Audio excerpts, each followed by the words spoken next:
ಎಲ್ಲರಿಗೂ ಸ್ವಾಗತ. ಓಂ ಗಣನಾನ್ವಾ ಗಣಪತಿಂ ಭವಾಮಹೇ ಕವಿಂ ಕವೀನಾಮುಪಮಶ್ರವಸ್ತಮಂ ಜ್ಯೇಷ್ಠರಾಜಂ ಬ್ರಹ್ಮಣಾಂ ಬ್ರಹ್ಮಣಸ್ಪದಾನ ಶೃಣ್ವನ್ನೋತಿಭಿಃ ಸೇದಸಾದನಂ. ಓಂ ಮಹಾಗಣಪತಯೇ ನಮಃ. ಓಂ ಪ್ರಣೋ ದೇವಿ ಸರಸ್ವತಿ ವಾಜೇಭಿರ್ವಾಜಿನೀವತಿ ಧೀನಾಮಮಿತ್ರವತು आनो दिवो बृहतः पर्वतादा सरस्वती यजता गन्तु यज्ञम्. ॐ वाग्देव्यै नमः. ॐ गुरुब्रह्मा गुरुर्विष्णु गुरुदेवो महेश्वरः गुरुसाक्षात् परब्रह्म तस्मै श्रीगुरवे नमः. ॐ वेदमाता नमस्तुभ्यं वरदे कामरूपिणी विद्यारम्भं करिष्यामि सिद्धिर्भवतु मे सदा. ನಾವು ಹೋದ ವಾರದ ತನಕ ನ ತಸ್ಯ ಶೇಖಶ್ಚನ ತಸ್ಯ ನಾಮ ಮಹದ್ಯಶಃ ಅಲ್ಲಿ ತನಕ ಒಂದು ಅರ್ಥವನ್ನು ನಾವು ಗ್ರಹಿಸಿದ್ವಿ. ಅದೆಲ್ಲ ಅರ್ಥವಾಗಿದೆ ಅಂತ ನಾನು ತಿಳ್ಕೊಂಡು ಈಗ ಮುಂದಿನ ಮಂತ್ರಗಳು ನೋಡೋಣ. ಫಸ್ಟ್ ಮಂತ್ರ ಏನಿದೆ ಅನ್ನು ಹೇಳ್ಬಿಡ್ತೇನೆ. न सन्दृश तिष्ठति रूपमस्य न चक्षुषा पश्यति कश्चनैनं हृदा मनीषा मनसा विक्लप्तो येनं विदुरमृधास्ते भवन्ति अद्भ्यः सम्भूतो हिरण्यगर्भ इत्यष्टौ एष हि देवप्रदिशानुसर्वाः पूर्वो हि जातः स उगर्भ अन्तः स विजायमानः स जनिष्यमाणः प्रत्यन्मुखा आस्तिष्ठति विश्वतोमुखः विश्वतश्चक्षुरुत विश्वतोमुखो विश्वतो हस्त उत विश्वतस्पात् सम्बाहुभ्यां नमति सम्पतर्तैर्द्या वा पृथिवी जनयन् देव एकः वेनस्तद् पश्यन् विश्वा भुवनानि विद्वान् यत्र विश्वं भवत्येकनीलं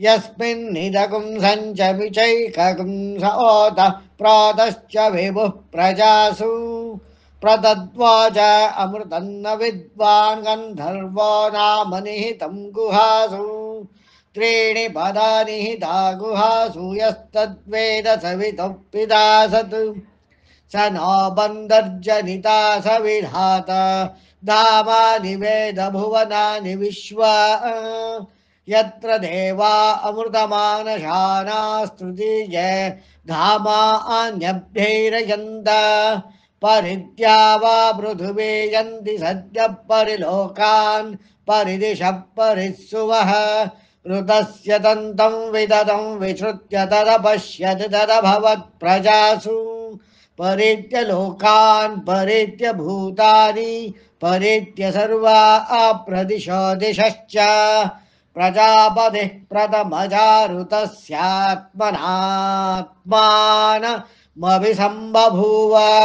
सदसस्पतिमद्भुतं प्रियमिन्द्रस्य काम्यं स निम्मेधामयाशिषम् उद्दीप्यस्वजातवेदो भक्तिर्निररुतिं मम पशोगश्च मह्यभावः जीवनं च दिशा दिशा मानाहिंसेज्जातवेदो कामश्वं पुरुषं जगत् अभिप्रदग्न ಆಗಯೇ ಶ್ರಿಯಾ ಮಾ ಪರಿಪಾದಯ. ಇಷ್ಟು ಮಂತ್ರಗಳನ್ನ ಅರ್ಥ ಏನಿದೆ, ಇದುವರೆಗೆ ಹೇಳಿದ ಮಂತ್ರಗಳ ಅರ್ಥಗಳು ಬ್ರಹ್ಮಾಂಡದಂಗಿತ್ತು.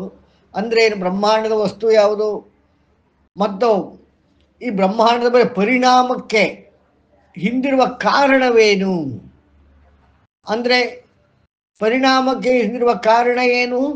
ಇಚ್ಛೆ. ಆ ಪರಮಾತ್ಮನ ಇಚ್ಛೆ ಇದೆ. ಆ ಇಚ್ಛೆ ಪ್ರಕಾರದಲ್ಲಿ ಪರಿಣಾಮ ಇದೆ. ಆ ಇಚ್ಛೆ ಪ್ರಕಾರದಲ್ಲಿ ಸಕಲ ಬ್ರಹ್ಮಾಂಡದ ಸೃಷ್ಟಿಯಾಗಿದೆ. ಜಗತ್ತು ಮತ್ತು ಅದರ ವಿಷಯ ಮೂಲಭೂತವಾಗಿ ಆ ಪರಮಾತ್ಮನೇ ಆಗಿದೆ. ಈ ಜಗತ್ತು ಮತ್ತು ಯಾವುದೇ ವಿಷಯ ಅವುಗಳ ಪ್ರಕಾರದಲ್ಲಿ ಆಚಾರ ವಿಚಾರಗಳು ಅದೆಲ್ಲವೂ ಪರಮಾತ್ಮನೇ ಆಗಿದೆ. ದೇವರೇ ಅಂದ್ರೆ ಈ ಪರಮಾತ್ಮನೇ ಬ್ರಹ್ಮಾಂಡವಾಗಿ ಮಾರ್ಪಟ್ಟಿದೆ, ಅದನ್ನು ಗ್ರಹಿಸಲಿಕ್ಕೆ ಇಂದ್ರಿಯಗಳನ್ನು ಕೊಟ್ಟಿದೆ. ಆದ್ರೆ ಜಗತ್ತನ್ನ ನಾವು ನೋಡ್ತಾ ಇರೋದು ದೇವರನ್ನ ಗ್ರಹಿಸುವುದಲ್ಲ, ಅಂದ್ರೆ ಆ ಭಗವಂತನನ್ನ ತಿಳಿದುಕೊಳ್ಳುವುದಲ್ಲ. ಕೇವಲ ತಿಳುವಳಿಕೆಯಿಂದ ಗ್ರಹಿಸಲು ಸಾಧ್ಯವಿಲ್ಲ ಅಂತ ಈ ಮಂತ್ರ ಹೇಳ್ತಾ ಇದೆ. ವಿಜ್ಞಾನ ಅದರಲ್ಲೂ ಕೂಡ ಹೇಳ್ತಾರೆ 6,000 ಮಿಲಿಯನ್ ಬೆಳಕಿನ ವರ್ಷಗಳನ್ನು ಕ್ರಮದಲ್ಲಿ ಕಲ್ಪಿಸಿಕೊಂಡಾದರೂ ಅದು ಒಂದು ವಿಶ್ವ ಅಂತ ಅಂದ್ಕೊಂಡ್ರು. ಅದು ಕೇವಲ ಆ ಭಗವಂತನ ಒಂದು ಕಲ್ಪಿಸಿರುವಂಥ ಒಂದು ಭಾಗ ಅಷ್ಟೇ. ಅದು ನಾವು ಥರ್ಮೋಡೈನಮಿಕ್ಸ್ ಥಿಯರಿ ಪ್ರಕಾರದಲ್ಲಿ ಏನು ತಿಳ್ಕೊಬೋದು, ಕ್ಷಣಕ್ಕೂ ಎಕ್ಸ್ಪ್ಯಾಂಡ್ ಆಗ್ತಾ ಇದೆ. ಬಿಗ್ ಬ್ಯಾಂಗ್ ಆದಾಗಲಿಂದನೂ ಪ್ರತಿ ಕ್ಷಣವೂ ಎಕ್ಸ್ಪ್ಯಾಂಡ್ ಆಗುತ್ತೆ.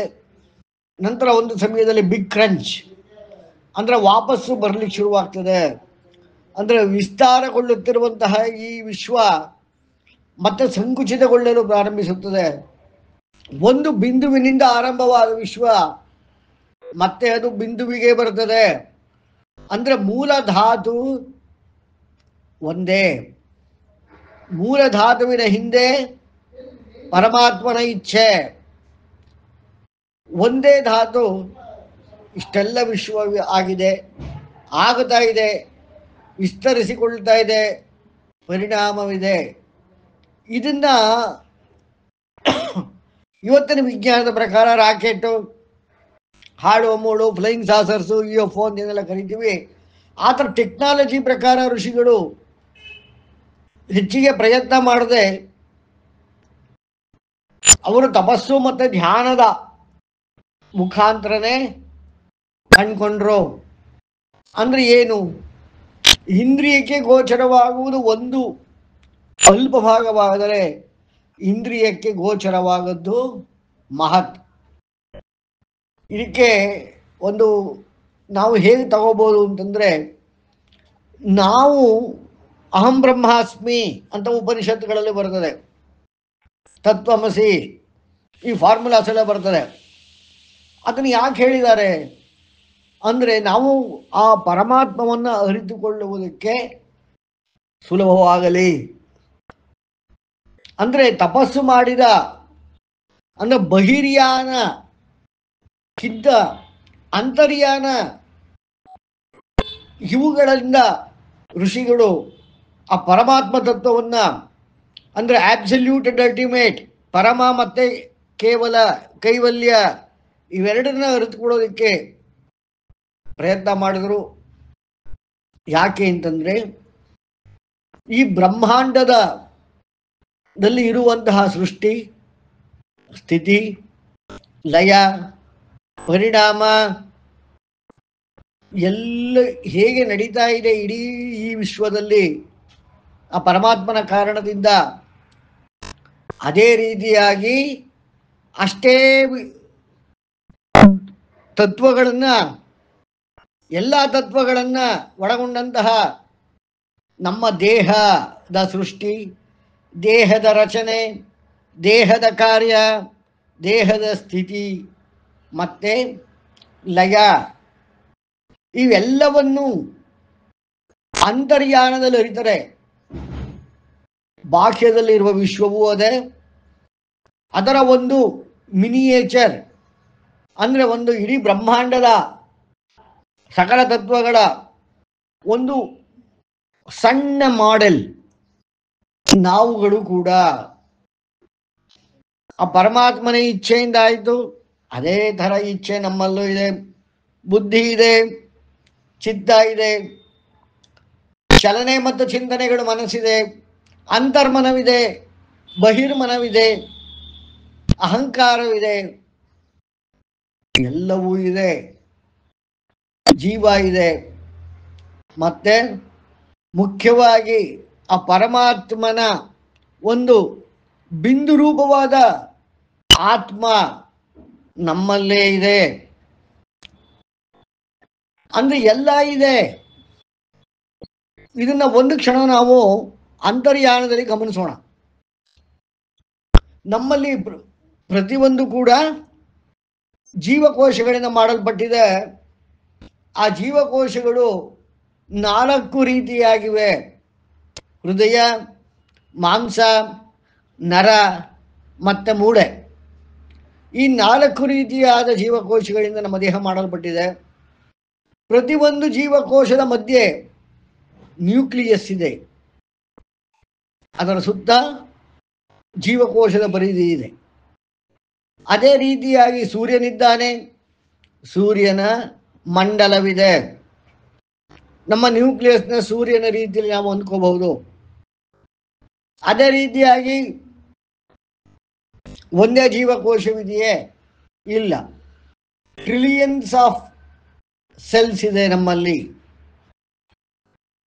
ಟ್ರಿಲಿಯನ್ಸ್ ಆಫ್ ಜೀವಕೋಶಗಳಿದೆ. ಅಂದ್ರೆ ಏನಾಯ್ತು? ಟ್ರಿಲಿಯನ್ಸ್ ಆಫ್ ಸೂರ್ಯರಿದ್ದಾರೆ. ಅದನ್ನ ಇವತ್ತು ವಿಜ್ಞಾನ ಏನು ಹೇಳ್ತಾ ಇದೆ? ಒಂದು ಗ್ಯಾಲಕ್ಸಿಯಲ್ಲಿ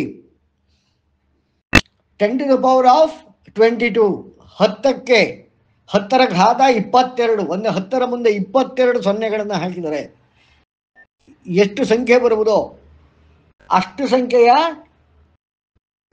ಸೂರ್ಯರಿದ್ದಾರೆ. ಅದು ಒಂದು ಗ್ಯಾಲಕ್ಸಿಯಲ್ಲಿ, ಅದು ಒಂದು ಯೂನಿವರ್ಸ್ ಆಯಿತು. ಈ ರೀತಿ ಎಷ್ಟು ಯೂನಿವರ್ಸ್ಗಳಿದೆ? 10⁻22 ಮತ್ತೆ 22 ಅಂದರೆ 10ರ ಮುಂದೆ 22 ಸೊನ್ನೆಗಳನ್ನು ಹಾಕಿದರೆ ಎಷ್ಟು ಸಂಖ್ಯೆಗಳು ಬರುವುದೋ ಅಷ್ಟು ಸಂಖ್ಯೆಯಲ್ಲಿ ಗ್ಯಾಲಕ್ಸಿಗಳಿವೆ. ಆದರೆ ಇದಿಷ್ಟು ಕೇವಲ ಕಾಲು ಭಾಗ ಮಾತ್ರ, ಅಂದರೆ ವ್ಯಕ್ತ ಭಾಗ ಇಷ್ಟೇ ಮಾತ್ರ. ಇನ್ನು 75 ಭಾಗ, ಅಂದರೆ 98% ಅಲ್ಲಿ 2% ಮಾತ್ರ, ಬಾಕಿದೆಲ್ಲ ಅವ್ಯಕ್ತವಾಗಿದೆ. ಇದನ್ನ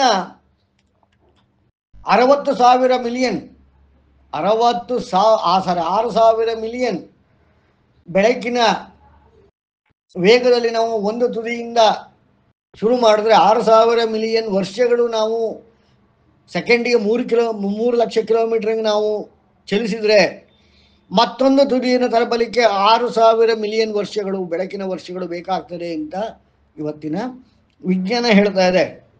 ಅಂದರೆ ನಾವೇನು, ಯಾವುದೇ ರಾಕೆಟ್ ಆಗಲಿ, ಯಾವುದೇ ತಂತ್ರಜ್ಞಾನವಾಗಲಿ, ಯಾವುದೇ ದೇಹವಾಗಲಿ, ಯಾವುದೇ ಟೆಕ್ನಾಲಜಿ ಆಗಲಿ ಅಷ್ಟು ವರ್ಷ ಇರೋದಿಲ್ಲ, ಅಷ್ಟು ವರ್ಷ ನಾವು ಬದುಕೋದಿಲ್ಲ. 6,000 ಮಿಲಿಯನ್ ವರ್ಷ ನಾವು ಟ್ರಾವೆಲ್ ಶುರು ಮಾಡಿದ್ರೆ 3 ಲಕ್ಷ ಕಿಲೋಮೀಟರ್ ವೇಗದಲ್ಲಿ 100 ವರ್ಷದ ಒಳಗಡೆ ನಾವು ಸತ್ತೋಗ್ತೇವೆ. ಅಂದರೆ ಎಷ್ಟು ತಲೆಮಾರುಗಳು? ಆಯ್ಕೆ ವಿಜ್ಞಾನದಲ್ಲಿ ಕೆಲವು ವಿಜ್ಞಾನಿಗಳು ಹೇಳ್ತಾರೆ, ಒಂದು ಜಾಗದಿಂದ ಆರಂಭ ಮಾಡಿದ ಪ್ರಯಾಣ ಮತ್ತೊಂದು ಜಾಗ ತಲುಪುವುದರ ಒಳಗಡೆ ಈ ನಮ್ಮ ಏನು ವಿಶ್ವ ಲಯ ಹೊಂದಿರುತ್ತೆ.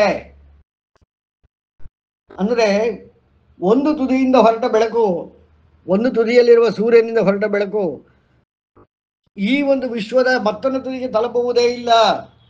ಅಷ್ಟರೊಳಗಡೆ ಎಲ್ಲ ಮುಗಿದು ಹೋಗಿರುತ್ತೆ. ಇನ್ನು ನಮ್ಮ ಗತಿ ಏನು? ಆಗೋದಿಲ್ಲ. ಇದೆಲ್ಲವನ್ನು ಮನಗಂಡಂತಹ ನಮ್ಮ ಋಷಿಗಳು ಅಂತರ್ಯಾನವನ್ನು ಕೈಗೊಂಡರು. ಒಂದು ಸೂರ್ಯ ಮಂಡಲ ಅಂದರೆ ಒಂದು ಜೀವಕೋಶ. ಈ ರೀತಿಯಾಗಿ ಜೀವಕೋಶಗಳು ಸೃಷ್ಟಿಗೊಳ್ತವೆ, ಜೀವಿಸ್ತವೆ, ಮತ್ತೆ ಮರಣ ಹೊಂದ್ತವೆ. ಈ ರೀತಿ ಇರುವಂತಹ ಈ ಜೀವಕೋಶಗಳು ಗಳಿಂದ ಅಂಗಾಂಗಗಳು ಉಂಟಾಗ್ತವೆ. ಅಂಗಾಂಗಗಳಿಗೆ ಒಂದು ನಿರ್ದಿಷ್ಟವಾದ ಕೆಲಸ ಇರುತ್ತೆ. ಹೃದಯಕ್ಕೆ ಒಂದು ಕೆಲಸ, ಪಿತ್ತಕೋಶಕ್ಕೆ ಒಂದು ಕೆಲಸ, ಕರುಳಿಗೆ ಒಂದು ಕೆಲಸ, ಮಿದುಳಿಗೆ ಒಂದು ಕೆಲಸ, ಎಲ್ಲವೂ ಕೂಡ ಒಂದು ಕೆಲಸವನ್ನು ಮಾಡ್ತವೆ. ಎಲ್ಲವೂ ನಿರ್ಮಿತವಾದಾಗ ಅದರಲ್ಲಿ ಜೀವ ಸೇರ್ಕೊಳ್ತದೆ. ಆಗ ಆತ್ಮವನ್ನು ಸೇರ್ಕೊಳ್ತದೆ. ಅಂದ್ರೆ ಜೀವಾತ್ಮ, ಅಂದ್ರೆ ಜೀವ ಆತ್ಮ ಬೇಡ, ಜೀವ ಅನ್ನೋದು ಈ ನಮ್ಮ ದೇಹಕ್ಕೆ ರಧಿಕನಾದರೆ ಈ ದೇಹದ ಸಾರಥಿಯಾಗಿ ಆಗ ಆತ್ಮವನ್ನು ಸೇರ್ಕೊಳ್ತದೆ. ಅಂದ್ರೆ ಎಲ್ಲ ಸರಿಯಾಗಿದ್ದು ಜೀವ ಬಂದು ಸೇರಿಕೊಂಡಾಗ ಆತ್ಮ ಬಂದು ಸೇರಿಕೊಳ್ತದೆ. ತನ್ನ ಒಂದು ಈ ರಥವನ್ನು ಮುನ್ನಡೆಸಲಿಕ್ಕೆ, ತನ್ನ ಉದ್ದೇಶವನ್ನು ಪೂರ್ಣ ಮಾಡಿಕೊಳ್ಳಲಿಕ್ಕೆ. ಆಗ ಏನಾಯಿತು? ಹೇಗೆ ಈ ಬ್ರಹ್ಮಾಂಡಕ್ಕೆ, ಈ ಇಡೀ ವಿಶ್ವಕ್ಕೆ ಪರಮಾತ್ಮ ಅಂತ ಇದ್ದಾನೆ, ಆ ಥರ ನಮ್ಮ ದೇಹ, ನಮ್ಮ ಅಸ್ತಿತ್ವ, ಈ ಜೀವಕೋಶಗಳು ಹಲವಾರು ವಿಚಾರಗಳಿಂದ ಮಾಡಲ್ಪಟ್ಟ, ಅಂದರೆ ಪ್ರಪಂಚ ಏನಿದೆಯೋ, ಪ್ರಾಪಂಚ, ಪೃಥಕ್ ಪಂಚ, ಪೃಥ್ವಿ ಆಪಸ್ತೇಜೋ ವಾಯುರಾಕಾಶಾತ್ಗಳಿಂದ ಮಾಡಲ್ಪಟ್ಟ ಈ ಒಂದು ಪ್ರಪಂಚ ಏನಿದೆ, ಅದರ ಒಂದು ಸೇಮ್ ಸಣ್ಣ ಕಾಪಿ ನಾವು. ಅದೇ ರೀತಿಯಾಗಿ ಬ್ರಹ್ಮಾಂಡಕ್ಕೆ ಹೇಗೆ ಪರಮಾತ್ಮನಿದ್ದಾನೆ, ಅದೇ ರೀತಿ ನಮ್ಮ ಈ ಒಂದು ದೇಹ ಮತ್ತು ಜೀವಕ್ಕೆ ಆತ್ಮನಿದ್ದಾನೆ. ಹಾಗಾಗಿ ನಾವು ಆತ್ಮನನ್ನು ಅರಿತರೆ ಪರಮಾತ್ಮನನ್ನು ಅರಿತಂತೆ. ಅರ್ಥ ಆಗ್ತಿದೆ ಅನ್ಕೋತೀನಿ. ನಮ್ಮ ಎಲ್ಲವನ್ನು, ನಮ್ಮ ಈ ಒಂದು ಸಣ್ಣ ಪ್ರಪಂಚವನ್ನು ನಡೆಸುತ್ತಿರುವಂತಹ ಆತ್ಮ ಸಾರಥಿ ರೂಪದಲ್ಲಿ ಅದನ್ನ ಅರಿತರೆ ಆಗ ನಮಗೆ ಬ್ರಹ್ಮಾಂಡವನ್ನು ಸೃಷ್ಟಿಸಿ ಪರಿಣಾಮಕ್ಕೆ ಕಾರಣಕರ್ತೃವಾಗಿರುವ ಪರಮಾತ್ಮವನ್ನು ನಾವು ಅರಿತಂತೆ ಆಗ್ತದೆ. ಸಣ್ಣ ಪ್ರಮಾಣದಲ್ಲಿ, ಹೊರಗಡೆ ಇದು ಸಾಧ್ಯವಿಲ್ಲ, ಒಳಗಡೆ ಮಾತ್ರ ಸಾಧ್ಯ. ಇದಕ್ಕೆ ನಮ್ಮ ಇಂದ್ರಿಯಗಳು ಬಾಹ್ಯವನ್ನ ಮಾಡೋ ಬದಲು ಅಂತರಂಗವನ್ನು ನಾವು ಅದನ್ನ ಉಪಯೋಗಿಸಿಕೊಂಡ್ರೆ ನಮಗೆ ಈ ಒಂದು ಗ್ರಹಿಕೆ ಸಾಧ್ಯವಾಗ್ತದೆ. ಈಗ ಈ ವಿಚಾರದಲ್ಲಿ ಈ ಉಪನಿಷತ್ತು ಋಷಿಗಳು ಹೇಳ್ತಾರೆ, ಈ ಬ್ರಹ್ಮಾಂಡದಲ್ಲಿರುವ ಸಕಲ ಜೀವಿಗಳು ಏನು ಬಯಸ್ತವೆ? ಪರಮಾತ್ಮ. ಪರಮಾತ್ಮ ಅಂದ್ರೆ ಏನು? ಸದಾ ಒಳ್ಳೆಯದನ್ನೇ ಬಯಸುವವನು ಸಕಲಕ್ಕೂ. ಅವನು ಶುದ್ಧನೋ, ಅವನು ಪವಿತ್ರನೋ. ವಿಷ್ಣು ಸಹಸ್ರನಾಮದಲ್ಲಿ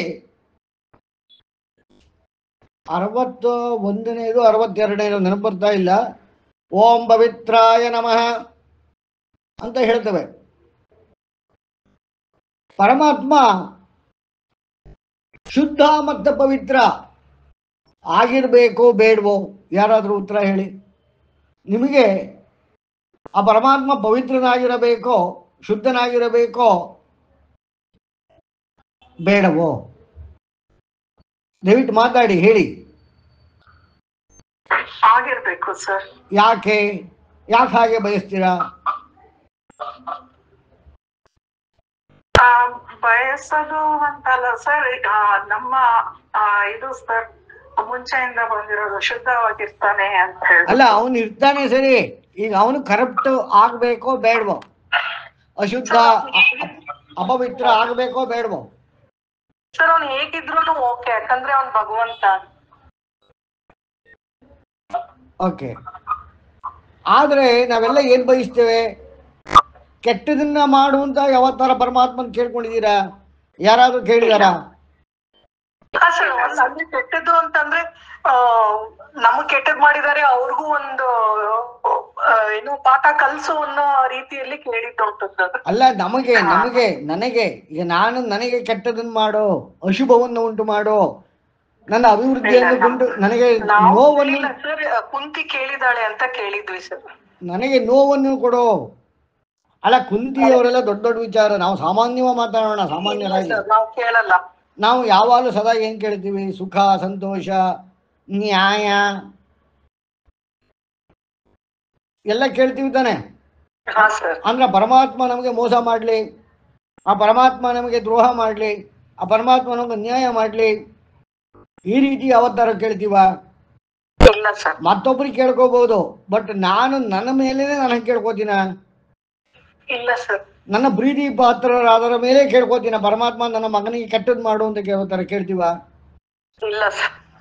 ಯಾಕೆ ಅಂತ ಅದನ್ನೇ ಕೇಳ್ತಾ ಇರೋದು. ಅವನ್ನೇ ಯಾಕೆ ಕೇಳ್ತೀವಿ? ಯಾಕಂದ್ರೆ ನಮ್ಗೆ ನಾವೆಲ್ಲ ಚೆನ್ನಾಗಿರ್ಬೇಕು ಅಂತ ಅನ್ನೋ ಇದಕ್ಕೆ ಕೇಳ್ತೀವಿ. ಚೆನ್ನಾಗಿರ್ಬೇಕು ಅಂದ್ರೆ ಏನಾಗಿರ್ಬೇಕು? ಅವನು ನ್ಯಾಯಯುತವಾಗಿರಬೇಕು, ಶುದ್ಧನಾಗಿರಬೇಕು, ಪವಿತ್ರನಾಗಿರಬೇಕು ಅಲ್ವೇ? ಹಾ ಸರ್. ಅಂದ್ರೆ ಅವನಲ್ಲಿ ಅನ್ಯಾಯ ಇರಬಾರ್ದು. ಈಗ ಪರಮಾತ್ಮ ಶುದ್ಧ ಕುಡುಕ, ನಮಗೆ ಒಪ್ಲಿಕ್ಕೆ ಆಗ್ತದ? ಅಂತ ಪರಮಾತ್ಮ ಬೇಕಾ ನನಗೆ? ಬೇಡ. ನನ್ನ ಪರಮಾತ್ಮ ಒಬ್ಬ ಕೊಲೆಗಾರ, ನಮಗೆ ಬೇಕಾ? ಬೇಡ. ಸರ್ ಆ ಟೈಪ್ ನೋಡೋದೇ ಇಲ್ವಲ್ಲ ಸರ್ ನಾವು ಪರಮಾತ್ಮನ್ನ. ಅಂದ್ರೆ ಅವ್ನ್ ಸರಿ ಅನ್ನೋ ಒಂದು ಅಂದ್ರೆ ಅವ್ನ್ ಸರಿಯಾಗಿರ್ತಾನೆ ಅನ್ನೋದು ಏನೇ ಆದ್ರೂನು ಅವ್ನ್ ಸರಿ ಅನ್ನೋ ಒಂದು ಧೋರಣೆ ನಮ್ಮಲ್ಲಿ ಇದ್ದೇ ಇರುತ್ತೆ. ಹಾ, ಯಾಕೆ ಆ ನಂಬಿಕೆ? ಯಾಕೆ? ಅದನ್ನೇ ಕೇಳ್ತಾ ಇರೋದು. ಯಾಕೆ ಆ ಒಂದು ನಂಬಿಕೆ? ಯಾವತ್ತಾರ ನಿಮ್ಮನ್ನು ನೀವು ಕೇಳ್ಕೊಂಡಿದ್ದೀರಾ? ಯಾತಕ್ಕೆ ಆ ನಂಬಿಕೆ? ಈಗ ಹಿರಣ್ಯಕಶಿಪು ನನ್ನನ್ನೇ ಭಗವಂತ ವಿಷ್ಣು, ನಾನೇ ವಾಸುದೇವ ಅಂದಾಗ ಕ್ರಾಂತಿ ನಡೀತು. ಅವನ ಮಗನಿಂದನೇ ಕ್ರಾಂತಿ ಉಂಟಾಯಿತು, ಪ್ರಹ್ಲಾದನಿಂದ. ಅದೇ ಮೋಸ್ಟ್ಲಿ ಇವೆಲ್ಲ ಕೇಳಿದ್ರಿಂದ ಇರ್ಬೋದು. ಆಮೇಲೆ ನಮ್ಮಲ್ಲಿ ನಮಗ್ ಕಾನ್ಫಿಡೆನ್ಸ್ ಇಲ್ಲದೆ ಇರೋದ್ರಿಂದ ಒಂದ್ ಶಕ್ತಿ ನಮ್ಮನ್ನ ನಡ್ಸಕ್ಕೆ ಇಂಥವ್ರು ಯಾರಾದ್ರೂ ಅಲ್ಲ ಸರಿ, ಅದು ಅವನೇ ಯಾಕೆ ಆಗ್ಬೇಕು ಸರ್? ಈಸ್ ದ ಅಲ್ಟಿಮೇಟ್ ಅಂತ ನಾವು ನಂಬಿಟ್ಟಿದೀವಲ್ಲ ಸರ್ ಪುರಾಣದ ಕಥೆಯಿಂದ.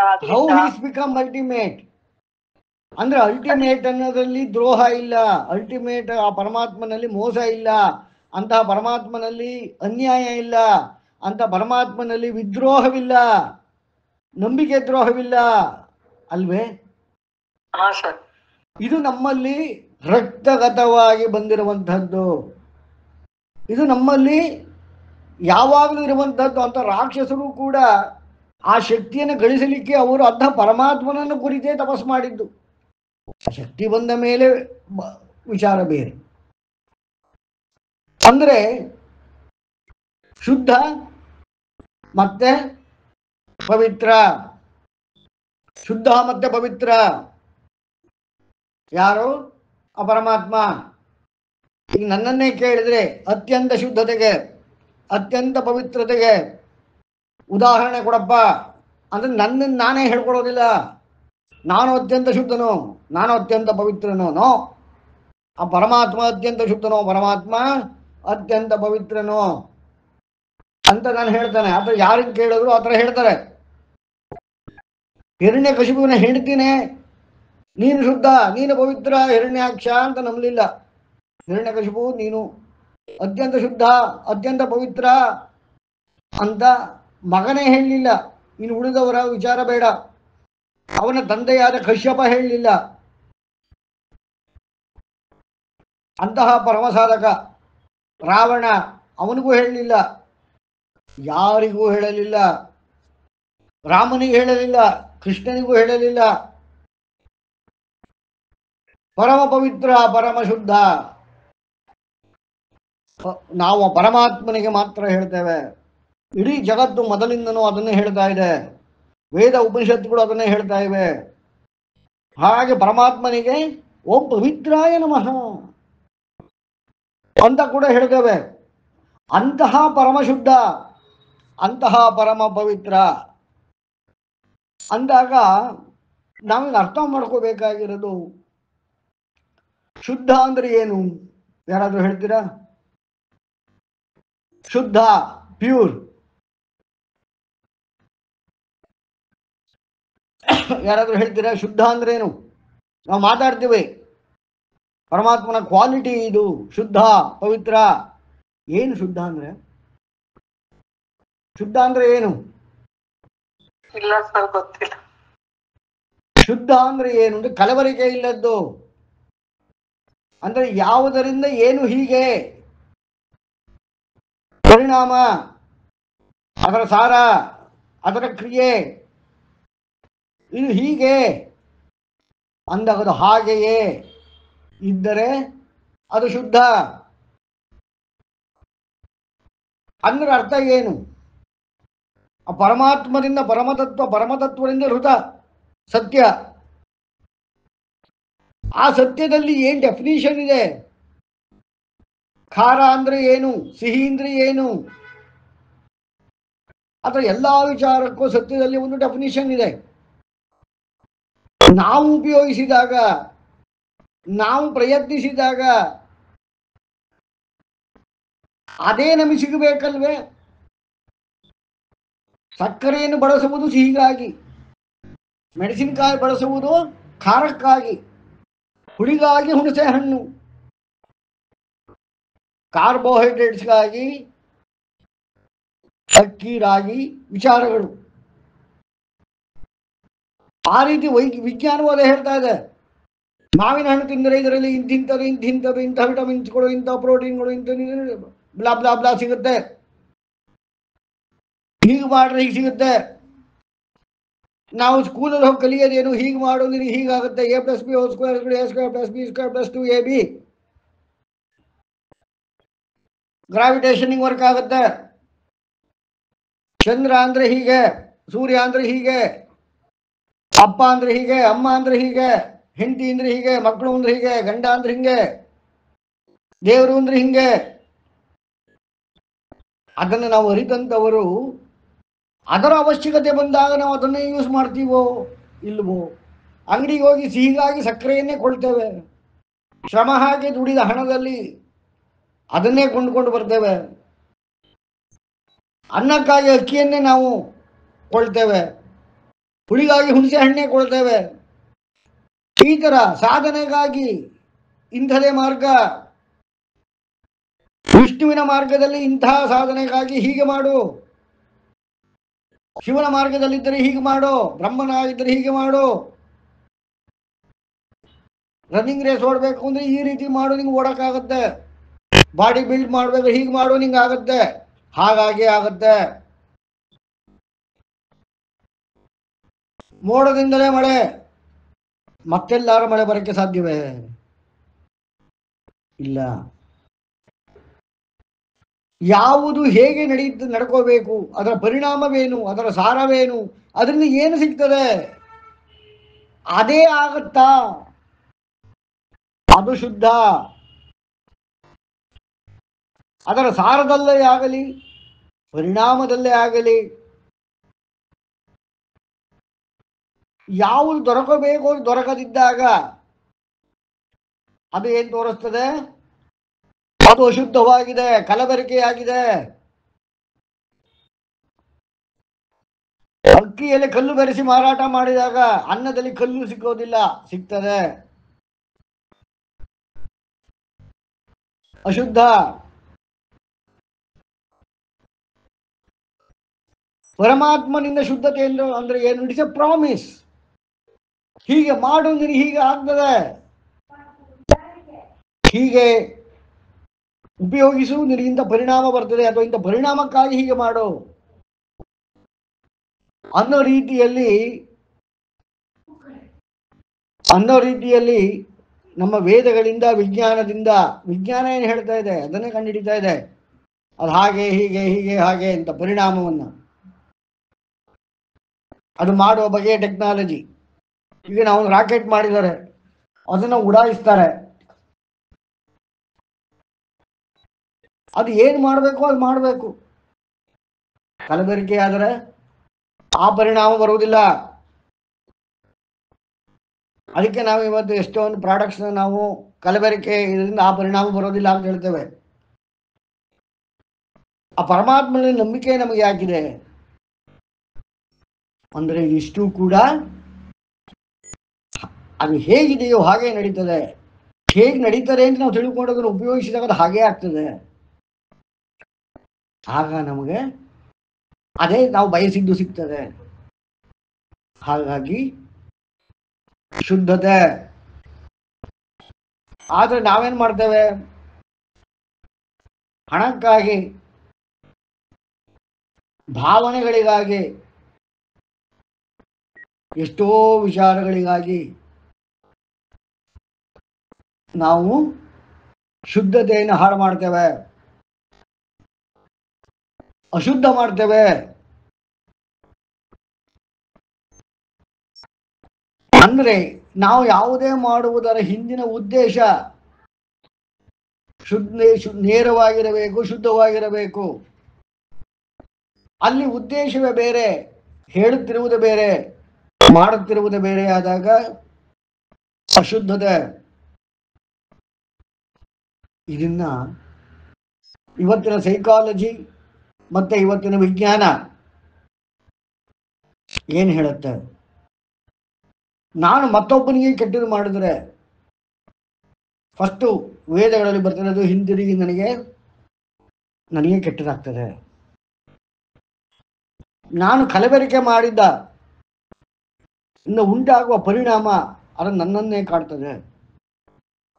ಇವತ್ತು ಹಣಕ್ಕಾಗಿ ನಾನು ಕಲಬೆರಕೆ ಮಾಡಿದಂತಹ ವಸ್ತುಗಳನ್ನು ಮಾರಾಟ ಮಾಡಿ ಹಣ ಬರ್ತದೆ, ಶ್ರೀಮಂತನಾಗ್ತೇನೆ, ಸಕ್ಸಸ್ ಆದ ಎನ್ಕೋತೇನೆ. ನೋ, ಆ ಕಲಬೆರಕೆಯನ್ನು ತಿಂದು ಉಪಯೋಗಿಸಿ ಅದರ ಕೆಟ್ಟ ಪರಿಣಾಮಗಳನ್ನು, ಅಂದರೆ ಅಂದುಕೊಂಡ ಪರಿಣಾಮವನ್ನು ಬೇರೆ ಪರಿಣಾಮಗಳು ಉಂಟಾಗಿರುತ್ತಲ್ಲ, ಆ ಪರಿಣಾಮಗಳಿಂದ ನನ್ನ ಮೇಲೆ ಕೆಟ್ಟ ಪರಿಣಾಮ ಆಗ್ತದೆ. ಅಂದ್ರೆ ಆ ಪರಮಾತ್ಮ ಡಿಫೈನ್ ಮಾಡಿರುವ ಪ್ರಕಾರದಲ್ಲೇ ಉದ್ದೇಶ, ಸಾರ, ಕ್ರಿಯೆ, ಕರ್ಮ ಮತ್ತು ಪರಿಣಾಮ ಇಷ್ಟೆಲ್ಲ ಸರಿ ಮಾಡಿದಾಗ ಪರಿಣಾಮ ಶುದ್ಧವಾಗಿರೋದು ಬರ್ತದೆ. ನಾವು ಇದರಲ್ಲಿ ಯಾವುದಾರ ಒಂದು ವ್ಯತ್ಯಾಸ ಮಾಡಿದಾಗ ಅದು ಕಲಬೆರಕೆ ಆಗ್ತದೆ. ಆ ಕಲಬೆರಕೆಯಿಂದ ಜೀವನ ಹಾಳಾಗ್ತದೆ, ಆರೋಗ್ಯ ಹಾಳಾಗ್ತದೆ. ಇದು ನಮಗೆ ಕಲಬೆರಕೆಯ ವಸ್ತುಗಳು ಬೇಕೋ ಬೇಡವೋ? ಹಾಗಾದರೆ ಯಾರಾದರೂ ಹೇಳಿ. ಶುದ್ಧತೆ ಬೇಕೋ ಅಶುದ್ಧತೆ ಬೇಕೋ ಹೇಳಿ. ಶುದ್ಧತೆ ಸರ್. ಹಾ, ಶುದ್ಧತೆ ಬೇಕು, ಪರಮಾತ್ಮ ಕೊಡ್ತಾನೆ. ಸರಿ, ನನಗೆ ಶುದ್ಧತೆ ಬೇಕು, ಎಲ್ಲರಿಗೂ ಅವರ ಸ್ವಂತಕ್ಕೆ ಶುದ್ಧತೆ ಬೇಕು. ಆಗ ನಾನು ನನ್ನ ವ್ಯಾಪಾರವನ್ನು ಅಶುದ್ಧವಾಗಿ ಮಾಡಿದರೆ ನಾನು ನೇರವಾಗಿ ನನ್ನ ಅಸ್ತಿತ್ವಕ್ಕೆ ನಾನು ಅಶುದ್ಧತೆಯನ್ನು ಕಳಿಸಿಕೊಂಡಂತೆ ಲೆಕ್ಕ. ಉದಾಹರಣೆಗೆ, ನಾನು ಪ್ರೀತಿ ಮಾಡುವ ಕಡೆ ದ್ವೇಷ, ಅಥವಾ ಪ್ರೀತಿಯಲ್ಲಿ ಸ್ವಾರ್ಥ, ಇತರ ಯಾವುದಾರ ಒಂದು ಭಾವವನ್ನು ಕಲಬೆರಕೆ ಮಾಡಿದರೆ ಪರಜಗತ್ತಿಗೆ ಅರ್ಥವಾಗದು. ಆದರೆ ದಯವಿಟ್ಟು ನೆನಪಿಟ್ಕೊಳ್ಳಿ, ನಮ್ಮಲ್ಲಿರುವ ಟ್ರಿಲಿಯನ್ಸ್ ಆಫ್ ಜೀವಕೋಶಗಳಿಗೆ ಅರ್ಥ ಆಗ್ತದೆ. ಈ ಎಲ್ಲ ಜೀವಕೋಶಗಳು, ಇಡೀ ವಿಶ್ವವು ಆ ಪರಮಾತ್ಮನ ಎಂಬ ಮೂಲದಿಂದ ಬಂದಿರೋದ್ರಿಂದ, ಎಲ್ಲವೂ ಒಂದರಿಂದಲೇ ಬಂದಿರೋದ್ರಿಂದ, ಎಲ್ಲವೂ ಒಂದರಲ್ಲೇ ಉದ್ಭವಿಸುವುದರಿಂದ, ಎಲ್ಲವೂ ಒಂದರಕ್ಕೆ ಸೇರುವುದರಿಂದ, ಹಿರಣ್ಯಗರ್ಭ ಅಂತ ಕರೀತಾರಲ್ಲ, ಅದರಲ್ಲಿ ಆಗೋದರಿಂದ ಎಲ್ಲವೂ ಕೂಡ ಸಿಬ್ಲಿಂಗ್ಸ್ಗಳೇ, ಎಲ್ಲವೂ ಸಹೋದರರೇ. ಸಹ ಉದರ, ಸಹೋದರ, ಸಹ ಉದರ ಅಂದ್ರೆ ಒಂದೇ ಹೊಟ್ಟೆಯಿಂದ ಬಂದವರು. ಅಂದ್ರೆ ನನ್ನಲ್ಲಿರುವ ಜೀವಕೋಶ, ನಿಮ್ಮಲ್ಲಿರುವ ಜೀವಕೋಶ, ಜಗತ್ತಲ್ಲಿರುವ ಮತ್ತೊಂದು ಯಾವುದೇ ಜೀವಕೋಶಗಳು ಎಲ್ಲವೂ ಒಂದೇ ಉದರದಿಂದ ಬಂದಿರುವುದು, ಹಿರಣ್ಯ ಗರ್ಭದಿಂದ ಬಂದಿರುವುದು. ಆಗ ನಾನು ಅಶುದ್ಧವನ್ನು ಉಪಯೋಗಿಸಿದಾಗ ಭಾವನೆಯಲ್ಲಿ, ಉದ್ದೇಶದಲ್ಲಿ, ಸಾರದಲ್ಲಿ, ಕ್ರಿಯೆಯಲ್ಲಿ, ಪರಿಣಾಮದಲ್ಲಿ ಎಲ್ಲ ಮಾಡಿದಾಗ ನನ್ನ ಜೀವಕೋಶಗಳು ಕೇಳ್ತವೆ, ನೀನು ನನ್ನ ಅಣ್ಣ ತಮ್ಮನಿಗೆ, ಅಕ್ಕ ತಂಗಿಯರಿಗೆ ಮೋಸ ಮಾಡುತ್ತಿದ್ದೀಯ ಅಂತ ಅವು ನೊಂದುಕೊಳ್ತವೆ. ಅಂದ್ರೆ ನಾವು ಹೇಗೆ ಪರಮಾತ್ಮನನ್ನ ಶುದ್ಧ ಅಂತ ನಂಬಿ ಇವತ್ತು ಕೂಡ ಅದೇ ಒಂದು ವಿಚಾರದಲ್ಲಿದ್ದೇವೆ, ಪರಮಾತ್ಮನ ಎಲ್ಲಿಂದ ಮುಚ್ಚಿಟ್ರು ಪರಮಾತ್ಮನಿಂದ ಮುಚ್ಚಿಡದೆ ನಾವು ಬದುಕ್ತಾ ಇದ್ದೇವೆ. ಆ ರೀತಿ ಸಕಲ ಜೀವಕೋಶಗಳು, ನಮ್ಮಲ್ಲಿರುವ ಸಕಲ ಜೀವಕೋಶಗಳು ನಮ್ಮ ಆತ್ಮನನ್ನ ನಂಬಿವೆ. ಅವನು ಸಾರಥಿ, ರಥವನ್ನು ನಡೆಸುವಂತಹ ಸಾರಥಿ. ಅವನು ಒಳ್ಳೆಯ ಶುದ್ಧವಾಗಿ ಹೇಳಿದ್ರು ಕೂಡ ನಮ್ಮ ಲೋಕಲ್ ಕನ್ಸ್ಟ್ರಕ್ಟೆಡ್ ಇಗೋ, ಪ್ರಪಂಚದ ದುರಾಸೆ, ಈ ತರ ಹಾಳು ಮುಳು ವಿಚಾರಗಳಿಂದ ನಾವು ಅಶುದ್ಧತೆಯನ್ನು ಪ್ರಯೋಗ ಮಾಡ್ತೇವೆ. ಯಾರು ಬೇಕಾದ್ರೆ ಗಮನಿಸಿರ್ಬೋದು, ಅಂತರ್ಮನ ಬಹಿರ್ಮನ ಅಂತ ಎರಡಿರ್ತದೆ. ನಾವು ಏನೇ ಮಾಡಕ್ ಹೋದಾಗ ಸರಿ ಇದ್ದರೆ ಸರಿ ಅಂತ, ತಪ್ಪಾದರೆ ತಪ್ಪು ಅಂತ ಅಂತರ್ಮನ ನಮಗೆ ಹೇಳ್ತಾನೆ ಇರ್ತದೆ. 100 ಸಲ ತಪ್ಪು ಮಾಡಿ 100ನೇ ಒಂದು ಸಲಿಯೂ ಕೂಡ ಹೇಳ್ತದೆ. ಅದು ಯಾವತ್ತೂ ಸುಮ್ಮನಿರೋದಿಲ್ಲ. ಅದು ಕೇಳೋರು ಬಿಡೋರು ನಮ್ಮ ಬುದ್ಧಿಗೆ ಬಿಟ್ಟ ವಿಚಾರ, ಅವರವರ ಬುದ್ಧಿಗೆ ಬಿಟ್ಟ ವಿಚಾರ. ಅಂದ್ರೆ ಅಂತರ್ಮನ ಆತ್ಮ ಅದು ಶುದ್ಧ, ಯಾಕಂದ್ರೆ ಪರಮಾತ್ಮನ ಅಂಶ. ಹಾಗಾಗಿ ಅದು ನಾವು ತಪ್ಪು ನಿರ್ಧಾರಗಳನ್ನು ತೆಗಿಲಿಕ್ಕೆ ಹೊರಟಾಗ, ತಪ್ಪು ಉದ್ದೇಶಗಳಿಗೆ ನಾವು ಈಡಾದಾಗ ನಮ್ಮ ಅಂತರ್ಮನ ನಮಗೆ ಹೇಳ್ತದೆ. ಯಾಕೆಂದ್ರೆ ಅದು ಶುದ್ಧ. ಬೇಡ, ಇದು ಸರಿಯಲ್ಲ ಅಂದ್ರೆ ಇದನ್ನು ಶುದ್ಧ ಯಾಕೆ ಹೇಳ್ತದೆ? ಯುವರ್ ಆತ್ಮ is caring your body and ಜೀವ. ಹೇಗೆ ಪರಮಾತ್ಮ ತಪ್ಪು ಮಾಡಿದವರನ್ನ ಶಿಕ್ಷೆ ಮಾಡ್ತಾನೆ, ಸರಿದಾರಿಗೆ ತರ್ತಾನೆ, ಶಿಕ್ಷಣವನ್ನ ಕೊಡ್ತಾನೆ, ಆ ರೀತಿ ನಮ್ಮ ಆತ್ಮಗಳು ನಾವು ದಾರಿ ತಪ್ಪಿದಾಗ ನಮಗೆ ಶಿಕ್ಷಣವನ್ನ ಕೊಡಲಿಕ್ಕೆ ರೋಗ ತರುವುದು, ಹಿಂಸೆ ತರುವುದು, ಹಲವಾರು ಕೆಟ್ಟ ಪರಿಣಾಮಗಳನ್ನು ಉಂಟು ಮಾಡ್ತದೆ.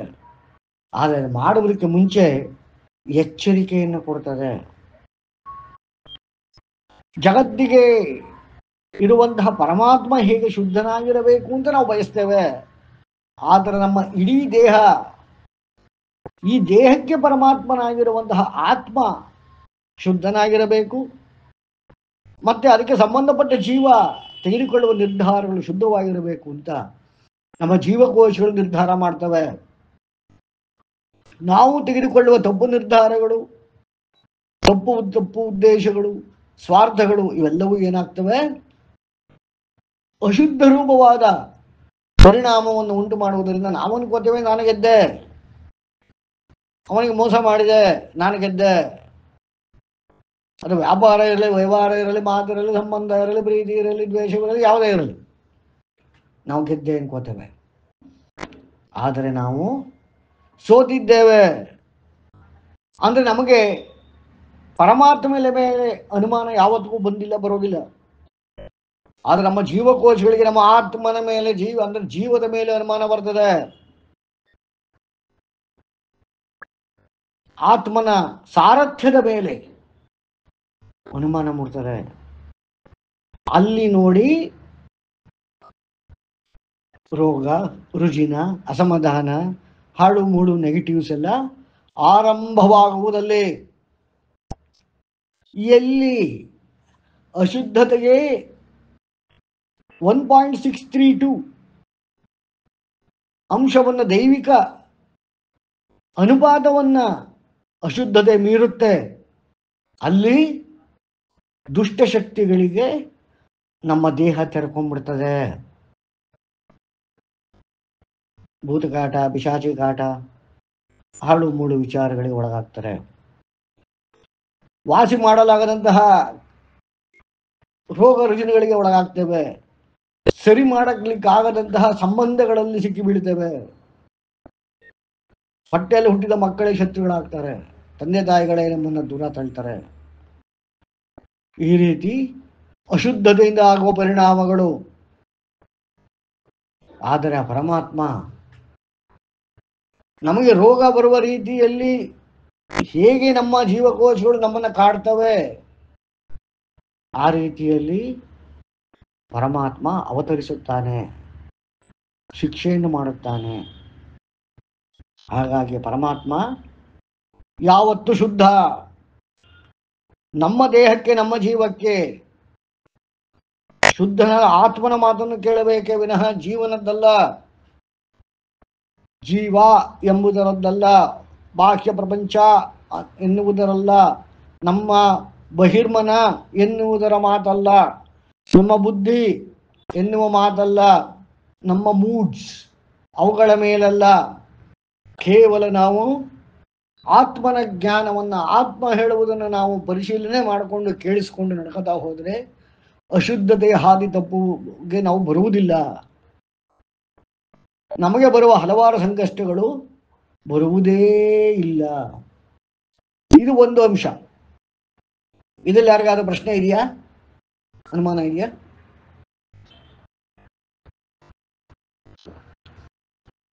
ಸರ್, ಈಗ ನಾವು ಅಂದ್ರೆ ಈಗ ನಮ್ ದೇಹದಲ್ಲಿ ನಾವು ಏನಾದ್ರೂ ಅನುಮಾನ ಪಟ್ರೆ, ಅಂದ್ರೆ ನಮ್ಮ ನಂಬಿಕೆ ಇಲ್ಲ ಅಂತ ಅಂದ್ರೆ ಪರಮಾತ್ಮನ ಮೇಲೆ ಈ ತರ ರೋಗ ರುಜಿನ ಉಂಟಾಗುತ್ತೆ ಅಂತ ಹೇಳಿದ್ರಲ್ಲ ಸರ್? ಅಲ್ಲ, ಪರಮಾತ್ಮನ ಮೇಲಲ್ಲ, ನಿಮ್ಮ ಜೀವಕೋಶಗಳು ನಿಮ್ಮನ್ನ ನಂಬದಿದ್ದಾಗ. ಓಕೆ, ಜೀವಕೋಶಗಳು ನಮ್ಮನ್ನು ನಂಬದಿದ್ದಾಗ. ಅಂದ್ರೆ ನಾವು ಮಾಡುವ ವಿಚಾರಗಳಿಂದ ನಮ್ಮ ಜೀವಕೋಶಗಳು ನಮ್ಮನ್ನು ನಂಬ್ತವೆ, ಇಲ್ಲ ನಂಬೋದಿಲ್ಲ. ಓಕೆ. ಈಗ ಪರಮಾತ್ಮ ನಮಗೆ ಮೋಸ ಮಾಡಿಯಾನೆ ಅಂತ ಇದುವರೆಗೆ ಅನ್ಸಿಲ್ಲ. ಅದೇ ರೀತಿ ಎಲ್ಲಿವರೆಗೆ ನಮ್ಮ ಜೀವಕೋಶಗಳಿಗೆ ಅವುಗಳ ಪರಮಾತ್ಮವಾದ ನಮ್ಮ ಆತ್ಮ ಅಲ್ಲಿಂದ ಅಶುದ್ಧತೆ ಬಂದಿಲ್ಲ, ನಮ್ಮ ನಡೆನುಡಿಗಳು ಅಶುದ್ಧವಾಗಿಲ್ಲ ಅಂತ ಅನ್ಸುತ್ತೋ, ಅಲ್ಲಿ ತನಕ ಜೀವಕೋಶಗಳು ನಮಗೆ ಸಹಕಾರಿಯಾಗಿರ್ತವೆ. ಇಡೀ ದೀರ್ಘಾಯುಷ್ಯದ ಮತ್ತೆ ಆಯುಷ್ಯ ಇರುವಷ್ಟು ದಿನದಲ್ಲಿ ಗಟ್ಟಿಯಾಗಿ ಉಳಿದುಕೊಳ್ಳುವ ಒಂದು ಮಾರ್ಗ ಇದೇ ಸೀಕ್ರೆಟ್. ಹೇಳಿ. ಇದು ಹೀಗೆ ಬಹಿರ್ಮುಖನೂ ಅನ್ವಯ ಆಗುತ್ತಲ್ಲ ಸರ್? ಬಹಿರ್ಮುಖ ಅನ್ನೋದು ನಮ್ಮ ಡಿಸಿಷನ್ನು. ಓಕೆ. ಅಂತರ್ಮನ ಅಂತ ಏನಿದೆ, ಈಗ ನೋಡಿ, ಈಗ ನೀವು ನನಗೆ ಬೈಬೇಕು ಅನ್ಕೊಳ್ಳಿ, ಈಗ ಮನಸ್ಸಲ್ಲಿ ತಕ್ಷಣ ಅಂತರ್ಮನ ಬೇಕೋ ಬೇಡವೋ ಹೇಳುತ್ತೆ. ಹೌದು. ಆ ಮಾತನ್ನ ಕೇಳಬೇಕು ಅಂತ ಹೇಳೋದು ಪ್ರತಿಯೊಂದು ನಿರ್ಧಾರದಲ್ಲೂ. ಅಂದ್ರೆ ಅಂತರ್ಮನ ಶುದ್ಧವಾದ ವಿಚಾರವನ್ನು ಹೇಳುತ್ತೆ. ಆದ್ರೆ ನಾವು ಅದನ್ನ ಕೇಳಿ ಉಪಯೋಗಿಸ್ತೀವೋ ಇಲ್ವೋ ಅದು ನಮ್ಮ ಮೇಲೆ ನಿರ್ಧಾರವಾಗಿರೋ, ನಮ್ಮ ಮೇಲೆ ನಿರ್ಧಾರ ತಾನೆ.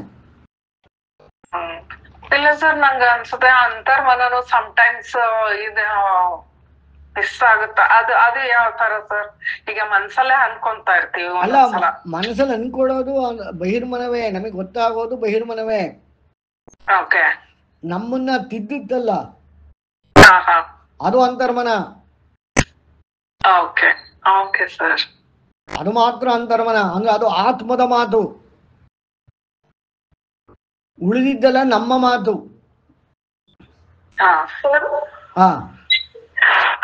ಇದು ಒಂದೊಂದ್ಸರ್ತಿ ಅದನ್ನ ಈ ಮನ್ಸ್ ಹೇಳಿರುತ್ತೆ ಈ ಕೆಲ್ಸ ಮಾಡ್ಬೇಡ ಅಂತ, ಅದು ಹೌದುನು ಅನ್ಸಿರುತ್ತೆ. ಆದ್ರೂ ಅದನ್ನ ಮೀರಿ ಮಾಡಿರ್ತೀವಿ, ಅವಾಗ ಗಿಲ್ಟ್ ಫೀಲು ಆಗಿರುತ್ತೆ. ಅವಾಗ ಅದು ಆತ್ಮ ಹೇಳಿದ್ದು ಅಂತಾನು ಅದನ್ನ ಹೆಂಗೆ ಕನ್ಕ್ಲೂಷನ್ ಮಾಡ್ಕೊಳ್ಳೋದು ಸರ್?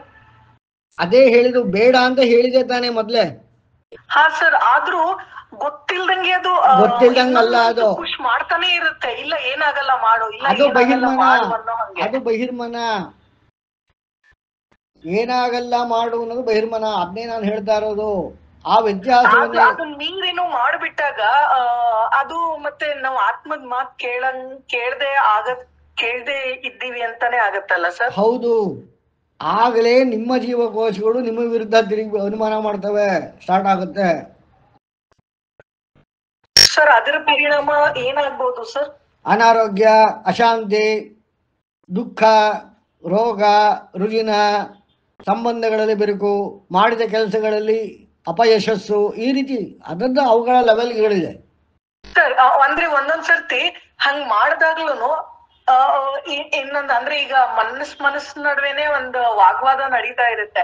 ಬಟ್ ಇನ್ನೊಂದ್ ಮನ್ಸ್ ಹೇಳಿರುತ್ತೆ, ಅದನ್ನ ಸಮರ್ಥನೆ ಮಾಡ್ಕೊಳಕ್ಕೆ 100% ಅದು ಸಕ್ಸಸ್ ಆಗ್ಬಿಟ್ಟಿರುತ್ತಲ್ಲ, ಅವಾಗ ಸರ್? ಅದೇ ಸಕ್ಸಸ್ ಆಗಿರುತ್ತೆ. ಆದರೆ ಆ ಸಕ್ಸಸ್ ಇಂದ ಪಶ್ಚಾತ್ತಾಪವಾಗೂ ಆಗುತ್ತಲ್ಲ. ಸರ್, ಪಶ್ಚಾತ್ತಾಪ ಆದಾಗ ಅದು ಸರಿ ಹೋಗಿರುತ್ತೆ. ಪಶ್ಚಾತ್ತಾಪವಾದಾಗ ಅದಕ್ಕೆ ಪ್ರಾಯಶ್ಚಿತ್ತ ಮಾಡ್ಕೋಬೇಕಾಗತ್ತೆ. ಅದೇ ಮಾರ್ಗ ಪ್ರಾಯಶ್ಚಿತ್ತ, ಗಾಯತ್ರಿ ಮಂತ್ರದ ಪಠಣ, ಅದಕ್ಕೆ ಹಲವಾರು ಮಾರ್ಗಗಳಿದೆ. ಅಂದ್ರೆ ಈ ಗಾಯತ್ರಿ ಮಂತ್ರ ಅಂದ್ರೆ ಈ ಒಂದ್ ಪಶ್ಚಾತ್ತಾಪಕ್ಕೆ ಎಷ್ಟು ಗಾಯತ್ರಿ ಮಂತ್ರ ಅಥವಾ ಹಾಗೇನಾದ್ರೂ ಇದೆಯಾ ಸರ್? ಹೌದು ಹೌದು, ಅದಕ್ಕೆಲ್ಲ ಶಾಸ್ತ್ರಗಳಿವೆ. ಅದಕ್ಕೆಲ್ಲ ಈಗ ಉದಾಹರಣೆ ಅಸಂಖ್ಯಾತ ಗೋಹತ್ಯೆಗಳನ್ನು ಮಾಡ್ತಾ ಇದ್ದಾರೆ ಈಗ. ಓಕೆ, ಒಂದು ಉದಾಹರಣೆ ಹೇಳ್ತೀನಿ. ಒಂದು ಗೋವನ್ನ ದಾನ ಕೊಡಕ್ಕೆ ಅಥವಾ ದಾನ ತಗೊಳ್ಳೋದಿಕ್ಕೆ ಅದರ ಬಾಲದ ತುದಿಯಲ್ಲಿರುವ ಪೃಚ್ಛ, ಅದರಲ್ಲಿ ಎಷ್ಟು ಕೂದಲುಗಳಿವೆ ಅದನ್ನು ಎಣಿಸಿ ಅಷ್ಟು ಗಾಯತ್ರಿ ಜಪವನ್ನು ಮಾಡಬೇಕು. ವಸಿಷ್ಠರ ಆಶ್ರಮಕ್ಕೆ ಬಂದಂತಹ ಅಷ್ಟವಸುಗಳು ಕಾಮಧೇನುವನ್ನು ಕೊಡು ಅಂತ ಕೇಳಿದಾಗ ಅವ್ರು ಹೇಳ್ತಾರೆ, ನಾ ಕೊಡಲ್ಲ ಅಂತ ಹೇಳೋದಿಲ್ಲ, ಬಂದ್ರೆ ಕರ್ಕೊಂಡು ಹೋಗು. ಸರಿ, ವಿಶ್ವಾಮಿತ್ರ ಬಂದಾಗ ಆದ್ರೆ ಅದು ಪ್ರತಿರೋಧ ಮಾಡುತ್ತೆ, ನಾ ಬರೋದಿಲ್ಲ ಅಂತ. ಅಂದ್ರೆ ದಾನ ಕೊಡೋದಿಲ್ಲ ನಾನು, ಅದರ ಇಚ್ಛೆ. ಆಗ ಇನ್ನು ಮುಂದಿದ್ದೆಲ್ಲ ಏನೇನು ನಡೀತು, ಯುದ್ಧ ನಡೀತು, ಹೀಗೆ ವಿಶ್ವಾಮಿತ್ರ ಅದರಿಂದನೇ ಬ್ರಹ್ಮರ್ಷಿ ಆದ ಅಂತ ನಮಗೆಲ್ಲ ಗೊತ್ತಿದೆ. ಒಂದು ಗೋವಿನಿಂದ. ಇನ್ನು ಅದು ದಾನದ ವಿಚಾರ, ಏನು ಹೇಳಿ, ದಾನದ ವಿಚಾರ. ಭೀಷ್ಮ ಮುಳ್ಳುಕೋಲಿನಿಂದ ಬೇಗ ಬೇಗ ಹೋಗುವಂತ ಕಾಮಧೇನುವಿಗೆ ಭಾರಿಸಿದ. ಅಷ್ಟ ಪಾಪಕ್ಕಾಗಿ ಅವನು ಜನ್ಮವೆತ್ತಿದ. ಕಡೆಗೆ ಮುಳ್ಳಿನ ಹಾಸಿಗೆಯ ಮೇಲೆ ಹಲವಾರು ದಿನ ಮಲಗಿದ. ಪ್ರಾಯಶ್ಚಿತ್ತ, ಅದನ್ನು ವಿಚ್ಚಾಮರಣ ಅನ್ಕೋತೀವಿ ಅಲ್ಲ. ಅವನು ಪ್ರಾಯಶ್ಚಿತ್ತಕ್ಕಾಗಿ ದೇಹಕ್ಕೆ ಸಿಕ್ಕಿದಂತಹ 108 ಬಾಣಗಳು, ಒಂದು 108 ರೀತಿಯಾದ ಬಾಧೆ, ಅದನ್ನು ಹಲವಾರು ದಿನಗಳ ಕಾಲ ಭೂಮಿಯನ್ನು ಮುಟ್ಟದೆ ಶರದ ಶಯ್ಯೆಯ ಮೇಲೆ ಮಲಗಿ ಆ ಒಂದು ಭೀಕರ ನೋವನ್ನು ಅನುಭವಿಸಿ ಆಮೇಲೆ ಅವನ ಪ್ರಾಣ ಹೋಯ್ತು. ಸರ್, ಮತ್ತೆ ಸುಳ್ಳು ಕಳ್ತನ ಮಾಡ್ತಾರಲ್ಲ, ಅಂತದ್ರಲ್ಲಿ ಗೋಹತ್ಯೆ ಮಾಡಿದರೆ ನೀವೇ ಲೆಕ್ಕ ಹಾಕೊಂಬಿಡಿ. ಪ್ರಾಯಶ್ಚಿತ್ತವೇ, ಪ್ರಾಯಶ್ಚಿತ್ತ ಎನ್ನುವುದು ಕೂಡ ಒಂದು ಲಿಮಿಟ್ ಇದೆ. ದಾನ ಕೊಡೋದಿಕ್ಕೆ, ದಾನ ತಗೊಳ್ಳೋದಿಕ್ಕೆ, ತಗೊಂಡಿದ್ದ ದಾನ ಅರಗಿಸ್ಕೊಳ್ಳೋದಿಕ್ಕೆ, ಈ ತರದಕ್ಕೇನೆ ಹಲವಾರು ಪ್ರಾಯಶ್ಚಿತ್ತ ಇದೆ. ಅಂಥದ್ರಲ್ಲಿ ಈಗ ನೀವು ನನಗೆ ನಾನು ಈ ಪಾಠ ಮಾಡಿದ್ದಕ್ಕೆ ಫೀಸ್ ಕೊಡ್ತೀರಾ, ತಿಂಗಳ ವೇದ ಹೇಳ್ಕೊಟ್ಟಿದ್ದಕ್ಕೆ ಕೊಡ್ತೀರಾ, ಅದು ತಗೊಂಡ್ಬಿಟ್ಟು ಕೂತ್ಕೊಂಡ್ಬಿಟ್ರೆ ಆಗಲಿಲ್ಲ, ಅಲ್ಲಿ ಪ್ರಾಯಶ್ಚಿತ್ತವನ್ನು ಮಾಡ್ಕೋಬೇಕು. ಅಲ್ಲ ಸರ್, ಯಾಕೆ ಪ್ರಾಯಶ್ಚಿತ್ತ? ನೀವು ಹೇಳಿದಿರಾ, ನಾವು ಕೊಟ್ಟಿದ್ದೀವಿ ಅಂದ್ರೆ ಅಲ್ಲಿ ಅದು ವ್ಯವಹಾರವಲ್ಲ. ವೇದ ಋಷಿಗಳು ಹೇಳೋದು ವೇದವನ್ನ ಅಧ್ಯಯನ ವ್ಯವಹಾರವಲ್ಲ, ಅದು ರಾಜನ ಕರ್ತವ್ಯ. ಹಿಂದೆ ವಿದ್ಯಾಭ್ಯಾಸ ರಾಜನ ಕರ್ತವ್ಯವಾಗಿದ್ದು, ರಾಜ ಫಂಡ್ ಮಾಡೋನು ಗುರುಕುಲಕ್ಕೆ. ಈಗ ಹಂಗಿಲ್ವಲ್ಲ ಸರ್, ಅವಾಗ ಅದು ಸರಿ, ಈಗ ಹಂಗಿಲ್ಲ. ಈಗ ಆದ್ರೆ ರಾಜ ಅದಕ್ಕೆ ಫಂಡ್ ಮಾಡಿ, ಅದಕ್ಕೆ ಋಷಿಗಳು ಫ್ರೀ ಆಗಿ ಮಾಡೋರು. ಬಟ್ ಈಗ ಜೀವನ ನಾವು ಮಾಡ್ಬೇಕಲ್ಲ. ಹಾ ಸರ್, ಅದಕ್ಕೆ. ಆದ್ರೆ ಶಾಸ್ತ್ರದ ಪ್ರಕಾರದಲ್ಲಿ ತಗೋಬಾರ್ದು.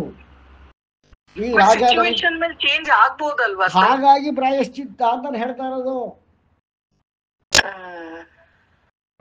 ಅಂದ್ರೆ ಶಾಸನ, ಸಂವಿಧಾನ ಅಂತ ಭಾರತದಲ್ಲಿದೆ. ಆ ರೀತಿಯಾಗಿ ಶಾಸನ ಏನು ಮಾಡ್ರೆ ಏನು ಅಂತ ಹೇಳುವುದೇ ಶಾಸ್ತ್ರ, ಶಾಸನಗಳನ್ನು ಹೇಳುವುದೇ ಶಾಸ್ತ್ರ. ಅದರಲ್ಲಿ ನಿಷೇಧ ಅಂತ ಹೇಳಿರೋದನ್ನ ಮಾಡಿದರೆ ಅದಕ್ಕೆ ಖಡ. ಅಂದ್ರೆ ಅದು ಹೇಳ್ತಿರೋದು ಯಾರೋ ಋಷಿ ತಮ್ಮ ಇಷ್ಟ ಹೇಳ್ತಿರೋದಲ್ಲ, ಜಗತ್ತಿಗೆ ನಡೀತಾ ಇದೆ ಅಂತ. ಅದರಲ್ಲಿ ಕೂಡದು ಅಂತ ಹೇಳಿದ ಮೇಲೆ ನಾವು ಮಾಡೋ ಹಾಗಿಲ್ಲ. ಮಾಡಿದರೆ ಪ್ರಾಯಶ್ಚಿತ್ತ ಮಾಡ್ಕೋಬೇಕು. ಯಾಕೆಂದ್ರೆ ಅಲ್ಲ ಸರ್, ಸುಳ್ಳು ಕಳ್ತನ ಮತ್ತೆ ಈ ಟೈಪ್ ಎಲ್ಲ ಮಾಡ್ತಾರಲ್ಲ, ಅವ್ರಿಗೇನ್ ಪ್ರಾಯಶ್ಚಿತ್ತ ಸರ್? ಅಲ್ಲಿ ಪ್ರಾಯಶ್ಚಿತ್ತ ಎಲ್ಲದಕ್ಕೂ ಇಲ್ಲ. ಬೆಳಗ್ಗೆ ಗೋವಿನ ತಲೆ ಕಡಿ, ಸಾಯಂಕಾಲ ಪ್ರಾಯಶ್ಚಿತ್ತ ಮಾಡೋ ಹಾಗಾಗೋದಿಲ್ಲ. ಅಲ್ಲ, ಈ ಸಣ್ಣ ಪುಟ್ಟದಕ್ಕೆ ಏನು ಇರುತ್ತೆ? ಅದಕ್ಕೆ ತಿರೋಧಾನ ಅಂತಿದೆ. ಪಾಪ ಪುಣ್ಯ ತಿರೋಧಾನ ಅನುಗ್ರಹ ಅಂತ 4 ಹಂತ ಬರ್ತದೆ. ನಾವು ಮರಣಿಸಿದಾಗ ತಿರೋಧಾನ ಅಂತಂದ್ರೆ ಪಾಪ ಪುಣ್ಯಗಳ ಗ್ರೈಂಡಿಂಗ್. ಈಗ ಸ್ವರ್ಗ ನರಕ ಅಂತೀವಿ, ಏನರ್ಥ? ಸ್ವಯಾರ್ಜಿ ಪಾಪ ಪುಣ್ಯದಿಂದ ಸ್ವರ್ಗ ಇಲ್ಲ ನರಕ ಎರಡು ಡಿಸೈಡ್ ಆಗ್ತದೆ. ಅಂದ್ರೆ ಏನರ್ಥ? ನರಕ, ನರ ಕ ನರ ನಾರ, ನಿನ್ನ ಇಚ್ಛಾಪೂರ್ವಕವಾಗಿ ಮಾಡಿದಂತಹ ತಪ್ಪುಗಳಿಗೆ ಶಿಕ್ಷಣ ಕೊಡುವುದಕ್ಕಾಗಿ ಶಿಕ್ಷೆಯನ್ನು ವಿಧಿಸಲಾಗ್ತದೆ. ಅದು ನರಕ ಅಂತ ಎಲ್ಲೋ ಇಲ್ಲ. ಮತ್ತಿದೇ ಭೂಮಿಯಲ್ಲಿ ಹುಟ್ಟು, ನೀನು ವಧೆ ಮಾಡಿದ್ದೆ, ಈಗ ನೀನು ಗೋವಾಗು, ನಿನ್ನನ್ನು ಮತ್ತಾರ ವಧೆ ಮಾಡ್ತಾರೆ, ಆಗ ನೋವನ್ನು ಅನುಭವಿಸು, ತಿಳ್ಕೋ. ಅಂದ್ರೆ putting the person into the same situation to gain the pain. Sir ಅದು ಪ್ರತಿಯೊಂದಕ್ಕೂ ಆಗತ್ತ ಸರ್. ಹೌದು. ಕಳ್ತನ, ಹೌದು. ಬೇಕು ಅಂತ ಮಾಡಿರೋ ಏನು ಮೋಸದ ಆಟ, ಇವೆಲ್ಲನೂ ಅದೇ ಟೈಪ್ ನಮ್ಗೂ ನೆಕ್ಸ್ಟ್ ಅದೇ ಹಂಗೆ ಆಗುತ್ತೆ. ಹೌದು. ಅದಕ್ಕೆ ಪ್ರಜ್ಞಾಪೂರ್ವಕ, ಅಪ್ರಜ್ಞಾಪೂರ್ವಕ ಅಂತ ಎರಡು ಇದೆ. ಅದಕ್ಕೆ ನಮ್ಮ ಸಂವಿಧಾನ, ರಾಜನೀತಿ ಓದಬೇಕು. ಒಬ್ಬ ರಾಜ ಮಗುವನ್ನ ಎತ್ಕೋತಾನೆ, ಅದು ಅವನ ಎದೆಗೆ ಒಲಿತದೆ, ಅವ ಕಾಲಿಗೆ ಚಿನ್ನದ ಕಡಗ ಮಾಡಿಸಿ ಹಾಕು ಅಂತ ಹೇಳ್ತಾನೆ ರಾಜ.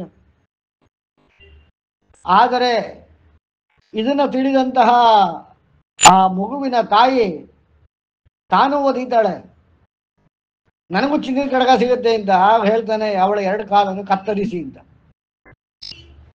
ಅಂದ್ರೆ ಅರ್ಥ ಏನು? ಇದು ಸುಮ್ಮನೆ ಒಂದು ಕತೆ. ಮಗು ಮಾಡಿದ್ದು ಅಪ್ರಜ್ಞಾಪೂರ್ವಕ, ಅದಕ್ಕೆ ಗೊತ್ತಿಲ್ಲ. ಆದ್ರೆ ಇವಳು ಮಾಡಿದ್ದು ಪ್ರಜ್ಞಾಪೂರ್ವಕ ಅಥವಾ ಪ್ರಜ್ಞಾಪೂರ್ವಕ, ಅಪ್ರಜ್ಞಾಪೂರ್ವಕ, ಅವುಗಳಿಗೆ ಬೇರೆ ಬೇರೆ ಶಿಕ್ಷೆ. ಇದನ್ನು ನಾವು ಮಾಂಡುಕ್ಯ ಋಷಿಯ, ಇವತ್ತಿನ ಮಂಡ್ಯ ಅಂತ ಏನಿದೆ ಅಲ್ಲಿದ್ದ ಒಬ್ಬ ಋಷಿ ಮಾಂಡುಕ್ಯ, ಅವನು ಮೊದಲು ಅಣಿಮಾಂಡವ್ಯ ಅಂತ ಹೆಸರಲ್ಲಿದ್ದ. ಅವನು ಯಮನಲ್ಲಿ ಚರ್ಚೆ ಮಾಡಿ ಸಂವಿಧಾನವನ್ನು ಬದಲಾಯಿಸ್ತಾನೆ. 8 ವರ್ಷದ ಒಳಗಡೆ ಮಾಡುವ ತಪ್ಪುಗಳು ಅಪ್ರಜ್ಞಾಪೂರ್ವಕವಾದ್ದರಿಂದ ಅದಕ್ಕೆ ಶಿಕ್ಷೆ ಇಲ್ಲ. ಹಾಗಾಗಿ ನಮ್ಮ ಸಂವಿಧಾನದಲ್ಲೂ ಕೂಡ 8 ಅಲ್ಲ 18ರ ಒಳಗಡೆ ಇರುವ ತಪ್ಪನ್ನ ಕೋರ್ಟು ಕೂಡ ತಿದ್ದುಪಡಿಗೆ ಕಳಿಸ್ತಾರೆ ವಿನಃ ಶಿಕ್ಷೆ ಕೊಡುವುದಿಲ್ಲ. ಈ ರೀತಿಯಾಗಿ ಅಶುದ್ಧತೆ ಅನ್ನೋದು ಗೊತ್ತಿಲ್ಲದೆ ಆಯ್ತೋ, ಗೊತ್ತಿದ್ದಾಯ್ತೋ ಅನ್ನೋದು ತಿರೋಧಾನ ಅನ್ನೋದರಲ್ಲಿ ಡಿಸೈಡ್ ಆಗ್ತದೆ. ತಿರೋಧಾನದಲ್ಲಿ ಏನು ರಿಸಲ್ಟ್ ಬರ್ತದೆ? ಇವನು ಸ್ವರ್ಗವೋ ನರಕವೋ, ಮನುಷ್ಯ ಜನ್ಮವೋ ಪ್ರಾಣಿ ಜನ್ಮವೋ, ಅದೇನಾಗಬೇಕು ಅದನ್ನ ಅನುಗ್ರಹ, ಅನುಗ್ರಹ, ಗ್ರಹ, ಪ್ಲಾನೆಟ್. ಸರ್ ಹಾಗಿದ್ರು ಈಗ ಒಂದು 100 ವಿಷಯದಲ್ಲಿ ಅವನೊಂದು 75% ಒಳ್ಳೇದ್ ಮಾಡಿ 25% ಪ್ರಜ್ಞಾಪೂರ್ವಕ ತಪ್ಪೆ ಮಾಡಿದ್ರು ಅದಕ್ಕೂ ಆ ಸಿಚುವೇಶನ್ಗೂ ಶಿಕ್ಷೆ ಇದ್ದೇ ಇರುತ್ತೆ. ಪ್ರಾಯಶ್ಚಿತ್ತವಿಲ್ಲದ ಪ್ರಜ್ಞಾಪೂರ್ವಕ ತಪ್ಪಿಗೆ ಶಿಕ್ಷೆ ಖಚಿತ. ಅದ್ ಎಷ್ಟೇ ಪರ್ಸೆಂಟೇಜ್ ಆಗಿರ್ಲಿ. ಅಂದ್ರೆ ಆ ಒಳ್ಳೆತನದ್ದು ಜಾಸ್ತಿ ಇದ್ರೂನು ಅದಕ್ಕೆ ಮಾಫ್ ಅಂತ ಇಲ್ಲ, ಅಂದ್ರೆ ಕ್ಷಮೆ ಅಂತ. ಹೌದು. ಅದಕ್ಕೆ ಮಹಾಭಾರತದಲ್ಲಿ ಓದಿ ಸ್ವರ್ಗಾರೋಹಣವನ್ನು ಮಾಡಿದಂತಹ, ಕಡೆಗೆ ಸದೇಹವಾಗಿ ಹೋದಂತಹ ಯುಧಿಷ್ಠಿರ, ಅವನು ಕೇಳ್ತಾನೆ, ನನ್ನ ಅಣ್ಣ ತಮ್ಮಂದಿರು ಹೇಗಿದ್ದಲ್ಲ, ನನ್ನ ತಮ್ಮಂದಿರು ಅಣ್ಣಂದಿರು ಹೇಗಿದ್ದಾರೆ?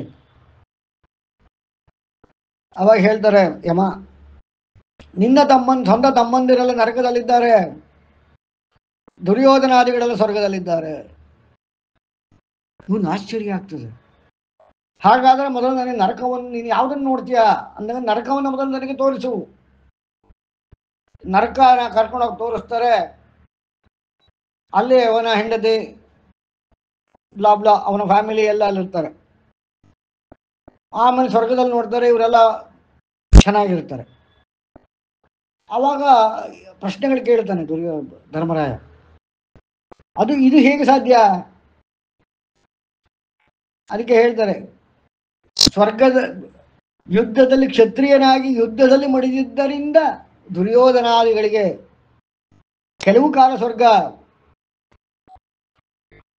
ಧರ್ಮದ ರಕ್ಷಣೆಗಾಗಿ ಮಾಡಿದಂತಹ ಕೆಲವು ವಿಚಾರಗಳಿಂದ ನರಕದ ಕೆಲವು ಕಾಲ ವಾಸ. ಈಗ ನೋಡು ಅಂತಾರೆ, ಈ ಕಡೆ ಇರಲ್ಲ ಆ ಕಡೆ, ಆ ಕಡೆ ಇರಲ್ಲ ಈ ಕಡೆ, ಬಂದಾಗ ಹೋಗಿರುತ್ತೆ. ಆಗ ಧರ್ಮರಾಯ ಹೇಳ್ತಾನೆ, ಇದೇನಿದೆ ಆಶ್ಚರ್ಯ. ಆಗ ಯಮ ಕೇಳ್ತಾನೆ, ನಿನಗೆ ನರಕವನ್ನು ತೋರಿಸಿದ್ದು ಯಾಕೆ ಗೊತ್ತೇ? ನರಕದಲ್ಲಿ ನಿನಗೆ ಶಿಕ್ಷೆ ವಿಧಿಸಲಿಲ್ಲ, ಆದರೆ ನರಕವನ್ನು ದರ್ಶನ ಮಾಡಿಸಿದೆ. ಏಕೆ ಅಂದಾಗ ನೀನು ಪ್ರಜ್ಞಾಪೂರ್ವಕವಾಗಿ ಅಶ್ವತ್ಥಾಮ ಹತಕುಂಜರ, ಅಶ್ವತ್ಥಾಮ ಸತೋದ ಅಂತ ಕೃಷ್ಣ ಹೇಳು ಅಂದಾಗ ನಿನ್ನ ಸುಳ್ಳು ಹೇಳಲ್ಲ ಅಂದೆ.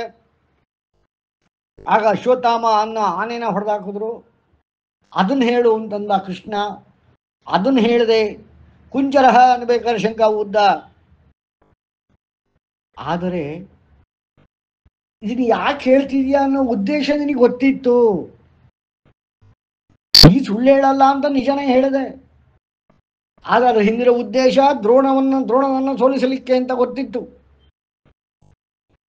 ಅದೊಂದು ತಪ್ಪಿಗಾಗಿ ನರಕವನ್ನ ನಿನಗೆ ತೋರಿಸಿದೆ, ಅದನ್ನು ಅನುಭವಿಸಿದೆ ಅಲ್ಲ, ತೋರಿಸಿದೆ. ಈಗ ನೀನು ಸ್ವರ್ಗಕ್ಕೆ ಹೊರಡು. ಇದನ್ನ ಕ್ಲಿಯರ್ ನಾವು ಅರ್ಥ ಮಾಡ್ಕೊಂಡ್ರೆ. ಸರ್ ಹಂಗಂದ್ರೆ ಯಾವ ಮನುಷ್ಯನು ಈಗ ಹುಟ್ಟಿರೋ ಅಂದ್ರೆ ಈಗ ಈ ಭೂಮಿ ಮೇಲಿರೋ ಯಾವ ಮನುಷ್ಯನು ಪ್ರಜ್ಞಾಪೂರ್ವಕವಾಗಿನೇ ತಪ್ಪು ಮಾಡಿದಾನೆ, ಯಾರು ಅಪ್ರಜ್ಞಾಪೂರ್ವಕ ತಪ್ಪು ಅಂತ ಇಲ್ಲೇ ಇಲ್ಲ. ಅಂದ್ರೆ ಅವ್ನ್ ಹುಟ್ಟಿ ಮತ್ತೆ ಅನುಭವಿಸ್ತಾನೆ ಇರ್ತಾನ ಸರ್. ಮತ್ತೆ ಅವನ್ಗೆ ಆ ಒಂದು ಏನೋ ಟ್ರಾನ್ಸ್ಫಾರ್ಮೇಶನ್ ಅಂತ ಆಗದೇ ಇಲ್ವಾ? ಅದು ನಿರಂತರ, ಅದೇ ಲೀಲೆ, ಪ್ರಪಂಚದ ಮುಂದುವರಿಕೆ ಅಂತ ಹೇಳ್ತಾರೆ ಅದನ್ನ. ಅಲ್ಲ ಸರ್, ಅಂದ್ರೆ ಈಗ ಸಪೋಸ್ ಏನೋ ಒಂದು ಫಾರ್ ಎಕ್ಸಾಂಪಲ್ ಅದೇ ಈಗ 75% ಅವನು ಒಳ್ಳೇದ್ ಮಾಡಿದ, 25% ಅವನ ಅನಿವಾರ್ಯತೆಗೋ ಅಥವಾ ಅವನು ಏನೋ ಒಂದು ಇದಕ್ಕೆ ತಪ್ಪು ಮಾಡಿದ, ಬಟ್ ಅವನಲ್ಲಿ ಟ್ರಾನ್ಸ್ಫಾರ್ಮೇಶನ್ ಆಗ್ತಾನ ಮುಂದಿನ ಜನ್ಮದಲ್ಲೂ ಕೂಡ ಅವನ ಕೈಯಲ್ಲಿದೆ. ಶಿಕ್ಷೆ ಅನುಭವಿಸಿನೂ ಅವನು ಒಂದು ಅಂದ್ರೆ ಸ್ಪಿರಿಚುವಲ್ ಆಗ್ಲಿ ಅವನ್ ಏನೋ ಒಂದು ಅವನ ಆತ್ಮ ಮುಂದೆ ಹೋಗ್ತಾ ಇರುತ್ತ ಅಥವಾ ಅಲ್ಲೇ ಮತ್ತು ಸಿಕ್ಕಾಕೊಂಡ್ ಅದನ್ನೇ ಮಾಡ್ತಾ ಇರುತ್ತ ಸರ್? ಅದೇ ಪಾಠ ಕಲಿಯೋ ತನಕ ಅವನಿಗೆ ಅದೇ ರುಟೀನ್. ಕೆಲವರು ತಪ್ಪು ಮಾಡ್ತಾರೆ, ಶಿಕ್ಷೆ ಆಗತ್ತೆ, ಜೈಲಿಂದ ಆಚೆ ಮುಗಿಸ್ಕೊಂಡು ಬಂದು ಸ್ವಲ್ಪ ದಿನಕ್ಕೆ ಮತ್ತೆ ಅದೇ ಮಾಡ್ತಾರೆ. ಅವ್ರಿಗೇನ್ ಹೇಳ್ತೀರಾ? ಇಲ್ಲಿ ಯಾರು ಅಂದ್ರೆ ಇಲ್ಲಿ ಒಳ್ಳೆತನಕ್ಕೆ ಅಷ್ಟು ಇದು ಸಿಗದೇ ಇಲ್ವಾ ಅಂತ ನನ್ಗೆ. ಅಂದ್ರೆ ಸ್ವಲ್ಪ ಮಾಡಿದ್ರು ಒಳ್ಳೆತನದ್ದು ಕೆಲ್ಸನು ದಾನ ಧರ್ಮ ಸಮ್ ಇದ್ರಲ್ಲಿ ಸ್ವಲ್ಪ ಮಾಡಿರ್ತಾನೆ. ಮತ್ತೆ ಅದಕ್ಕೆ ಸಿಗ್ಬೇಕಾ ಸಿಕ್ಕೇ ಸಿಗುತ್ತೆ, ಇದಕ್ಕೆ ಸಿಗ್ಬೇಕಾ ಸಿಕ್ಕೇ ಸಿಗ. ಅದನ್ನೇ ಹೇಳ್ತಾ ಇರೋದು. ಈಗ ಎಷ್ಟೋ ಜನ ತಪ್ಪು ಕಲ್ಪನೆ ಏನು ಅಂದ್ರೆ ಪ್ರಾಯಶ್ಚಿತ್ತ ಬೇರೆ. ಈಗ ಬ್ಯಾಂಕ್ ದರೋಡೆ ಮಾಡ್ಬಿಟ್ಟು ಅದ್ರಲ್ಲಿ 10% ತೃಪ್ತಿಗೆ ಹಾಕ್ಬಿಟ್ರೆ ನಾವು ಮಾಡಿದ ದರೋಡೆ ಮುಗೀತು. 10% ತೃಪ್ತಿಗೆ ಹಾಕಿದ ಪುಣ್ಯ ಬಂತು, ಆ ದರೋಡೆ ಮಾಡಿದ್ದಗೆ ಶಿಕ್ಷೆನೂ ಬರುತ್ತೆ.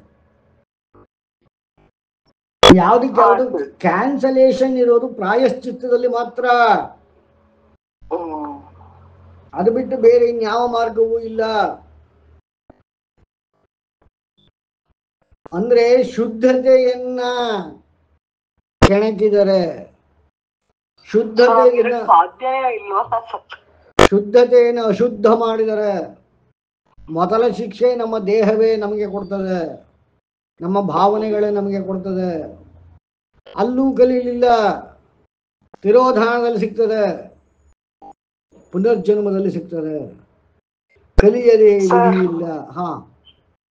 ಸರಿ, ತಿರೋಧಾನ ಅಂದ್ರೆ ಏನು ಸರ್ ಹೇಳಿ? ತಿರೋಧಾನ ಅಂತಂದ್ರೆ ಡಿಸಿಷನ್ ಮೇಕಿಂಗ್.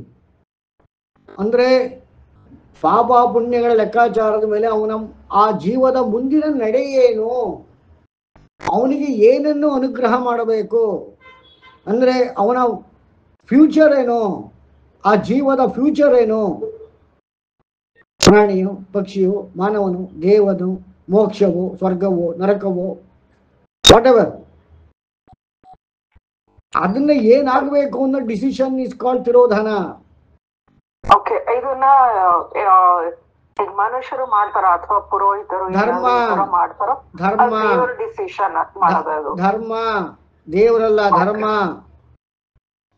ಅದಕ್ಕೆ ಯಮ ಧರ್ಮ. ಹಾಗಾಗಿ ಒಂದು ಸೀಕ್ರೆಟ್ ಹೇಳ್ತಾನೆ, ವ್ಯಾಸರು ಹೇಳಿಕೊಟ್ಟಿರುವಂಥದ್ದು ಇವತ್ತು ಯಾರೂ ಹೇಳೋದಿಲ್ಲ. ನಾನು ಕಂಡುಕೊಂಡಿರೋ ಸೀಕ್ರೆಟು, ಮೊಟ್ಟ ಮೊದಲು ನಾವು ಮಾಡಬೇಕಾಗಿರೋದೇನು, ಮೃತ್ಯುವಿನ ಆರಾಧನೆ, ಯಮಧರ್ಮನ ಉಪಾಸನೆ. ಯಾಕಂದ್ರೆ ನಾವು ಯಾವ ದೇವರನ್ನ ಯಾವ ಪರಮಾತ್ಮನ ವಿಚಾರ ಬಿಡಿ ಅಲ್ಲಿದ್ದಂಗೆ ಹೋಗಕ್ಕಾಗಲ್ಲ. ಬ್ರಹ್ಮ ಗಿಮ್ಮ ಪರಮಾತ್ಮ ಎಲ್ಲ ನಾವು ಮನಸ್ಸಿನಿಂದ ಈಗ ಸದ್ಯ ಕೈ ಬಿಟ್ಟು ನಿಶ್ಚಿತವಾಗಿ ಖಂಡಿತವಾಗಿ ನಾವು ಯಾರನ್ನು ಮೀಟ್ ಮಾಡ್ತೇವೆ ತಿರೋಧನದಲ್ಲಿ ಯಮಧರ್ಮನನ್ನ, ಮೃತ್ಯು ದೇವತೆಯನ್ನ, ಅವನನ್ನು ಸಂಪ್ರೀತ ಮಾಡೋದು ಮುಖ್ಯ, ಅವನನ್ನು ಅರಿತುಕೊಳ್ಳೋದು ಮುಖ್ಯ. ಸರ್ ಹೇಗ್ ಮಾಡೋದು ಸರ್? ಯಮ ನಿಯಮ ಅದನ್ನೇ ನಾನಿವತ್ತು ಅಷ್ಟೊತ್ತು ಹೇಳಿರೋದು. ಶುದ್ಧತೆಯನ್ನು ಕಲಬೆರಕೆ ಮಾಡಬೇಡಿ. ಶುದ್ಧವನ್ನ ಶುದ್ಧವಾಗಿ ಇಟ್ಕೊಳ್ಳಿ, ಶುದ್ಧವಾಗಿ ಉಪಯೋಗಿಸಿ. ಅದೇ ಯಮ. ಯಮ ಅಂದ್ರೆ ವ್ಯಕ್ತಿ ಅಲ್ಲ, ನಮ್ಮ ಅಂತರಂಗದ ಶುದ್ಧತೆ, ಆತ್ಮನ ಮಾತು, ಅಂತರ್ಮನದ ಮಾತು, ಇವುಗಳನ್ನು ಅನುಸರಿಸಿದಾಗ, ಯಮನನ್ನು ಅನುಸರಿಸಿದಂತೆ, ಧರ್ಮವನ್ನು ಅನುಸರಿಸಿದಂತೆ, ಆಗ ಅವನ ದರ್ಶನಕ್ಕಾಗಿ ನಾವು ಕಾತುರ ಪಡಬೇಕು, ಭಯ ಪಡಬಾರದು. ನಾನು ಅವನ ಆರಾಧನೆಯನ್ನೇ ಮಾಡೋದು. ಇದನ್ನ ವ್ಯಾಸರು ಖಡಾಖಂಡಿತವಾಗಿ ಹೇಳಿದ್ದಾರೆ. ಯುಧಿಷ್ಠಿರ ತನ್ನ ಜೀವನ ಪೂರ್ತಿ ಯಮನನ್ನೇ ಧ್ಯಾನಿಸಿದ, ಯಮನನ್ನು ಆರಾಧಿಸಿದ. ಹಾಗಾಗಿ ಧರ್ಮ ಬಿಡಲಿಲ್ಲ, ಆತ್ಮದ ಮಾತನ್ನು ಮೀರಲಿಲ್ಲ. ಹಾಗಾಗಿ ಸ್ವಯಂ ಧರ್ಮರಾಯ ದೇಹ ಸಮೇತವಾಗಿ ಸ್ವರ್ಗವನ್ನು ಪ್ರವೇಶಿಸಿದಾಗ ಅವನನ್ನು ಹಿಂಬಾಲಿಸಿದಂತೆ ಯಮಧರ್ಮ ಅಲ್ಲಿ ಅವನನ್ನು ಸ್ವಾಗತಿಸಿದ, ಅಪ್ಪಿದ. ನೀನು ನನ್ನ ಮಗು, ನೀನು ನನ್ನ ಪುತ್ರ. ಅವನ ಯಮ, ಯುಧಿಷ್ಠಿರ ಧರ್ಮ. ಯಮಧರ್ಮ ಅಂದ್ರೆ ಯಾವುದೋ ವ್ಯಕ್ತಿ ಅಲ್ಲ. ಧರ್ಮ ತಿರೋಧಾನದಲ್ಲಿ ನಿರ್ಧಾರ ಮಾಡ್ತದೆ. ನಾವು ಎಲ್ಲಿಂದ ತಪ್ಪಿಸ್ಕೊಂಡ್ರು ಧರ್ಮದ ಕೈಯಿಂದ ತಪ್ಪಿಸ್ಕೊಳ್ಲಿಕ್ಕೆ ಆಗೋದಿಲ್ಲ. ಯಾಕೆಂದ್ರೆ ಯಮ ನಮ್ಮ ಅಂತರಂಗದ ಶುದ್ಧತೆಗೆ ಕಟ್ಟ ಕಡೆಗೆ ಲೆಕ್ಕಾಚಾರಕ್ಕೆ ಬರೋದೇ ವಿನಃ ಇನ್ಯಾವುದೂ ಅಲ್ಲ. ಹಾಗಾಗಿ ಅಂತರಂಗ ಶುದ್ಧತೆ, ಆತ್ಮದ ಮಾತು ಕೇಳುವಿಕೆ, ಅಂತರ್ಮನದ ಮೂಲಕ ನಾವು ಅದರ ಪ್ರಕಾರದಲ್ಲಿ ಜೀವಿಸೋಣ, ಶುದ್ಧತೆಯನ್ನು ಕಾಪಾಡಿಕೊಳ್ಳೋಣ. ಶುದ್ಧತೆಯಿಂದ ಕೇವಲ ಪುಣ್ಯವೇ ವಿನಃ ಪಾಪ ಯಾವತ್ತಿಗೂ ಬರೋದಿಲ್ಲ, ಪ್ರಾಯಶ್ಚಿತ್ತದ ಅಗತ್ಯವಿಲ್ಲ ಅಂತ ಹೇಳ್ತಾ ಇವತ್ತಿನ ಕಾರ್ಯಕ್ರಮ ಮುಗಿಸ್ತಾ ಇದ್ದೀನಿ. ಓಂ ಗಣಾನಾತ್ವಾ ಗಣಪತಿಂ ಭವಾಮಹೇ ಕವಿಂ ಕವೀನಾಮುಪಮಶ್ರವಸ್ತಮಂ ಜ್ಯೇಷ್ಠರಾಜಂ ಬ್ರಹ್ಮಣಸ್ಪದಾನ ಶೃಣ್ವನ್ನೋತಿಭಿಸ್ಸೇದಸಾದನಂ. ಓಂ ಮಹಾಗಣಪತಯೇ ನಮಃ. ಓಂ ಪ್ರಣೋ ದೇವಿ ಸರಸ್ವತಿ ವಾಜೇಭಿರ್ವಾಜಿನೀವತೆ ಧೀನಾಮವಿತ್ರವತು ಆನೋ ದಿವೋ ಬೃಹತಃ ಪರ್ವತಾದ ಸರಸ್ವತಿ ಯಜತಾಗಂತು ಯಜ್ಞಂ. ಓಂ ವಾಗ್ದೇವ್ಯೈ ನಮಃ. ಓಂ ಗುರುಬ್ರಹ್ಮ ಗುರುರ್ವಿಷ್ಣು ಗುರುದೇವೋ ಮಹೇಶ್ವರಃ ಗುರು ಸಾಕ್ಷಾತ್ ಪರಬ್ರಹ್ಮ ತಸ್ಮೈ ಶ್ರೀ ಗುರವೇ ನಮಃ. ಓಂ ವೇದಮಾತಾ ನಮಸ್ತುಭ್ಯಂ ವರದೆ ಕಾಮರೂಪಿಣಿ ವಿದ್ಯಾರಂಭಂ ಕರಿಷ್ಯಾಮಿ ಸಿದ್ಧಿರ್ಭವತು ಮೇ ಸದಾ.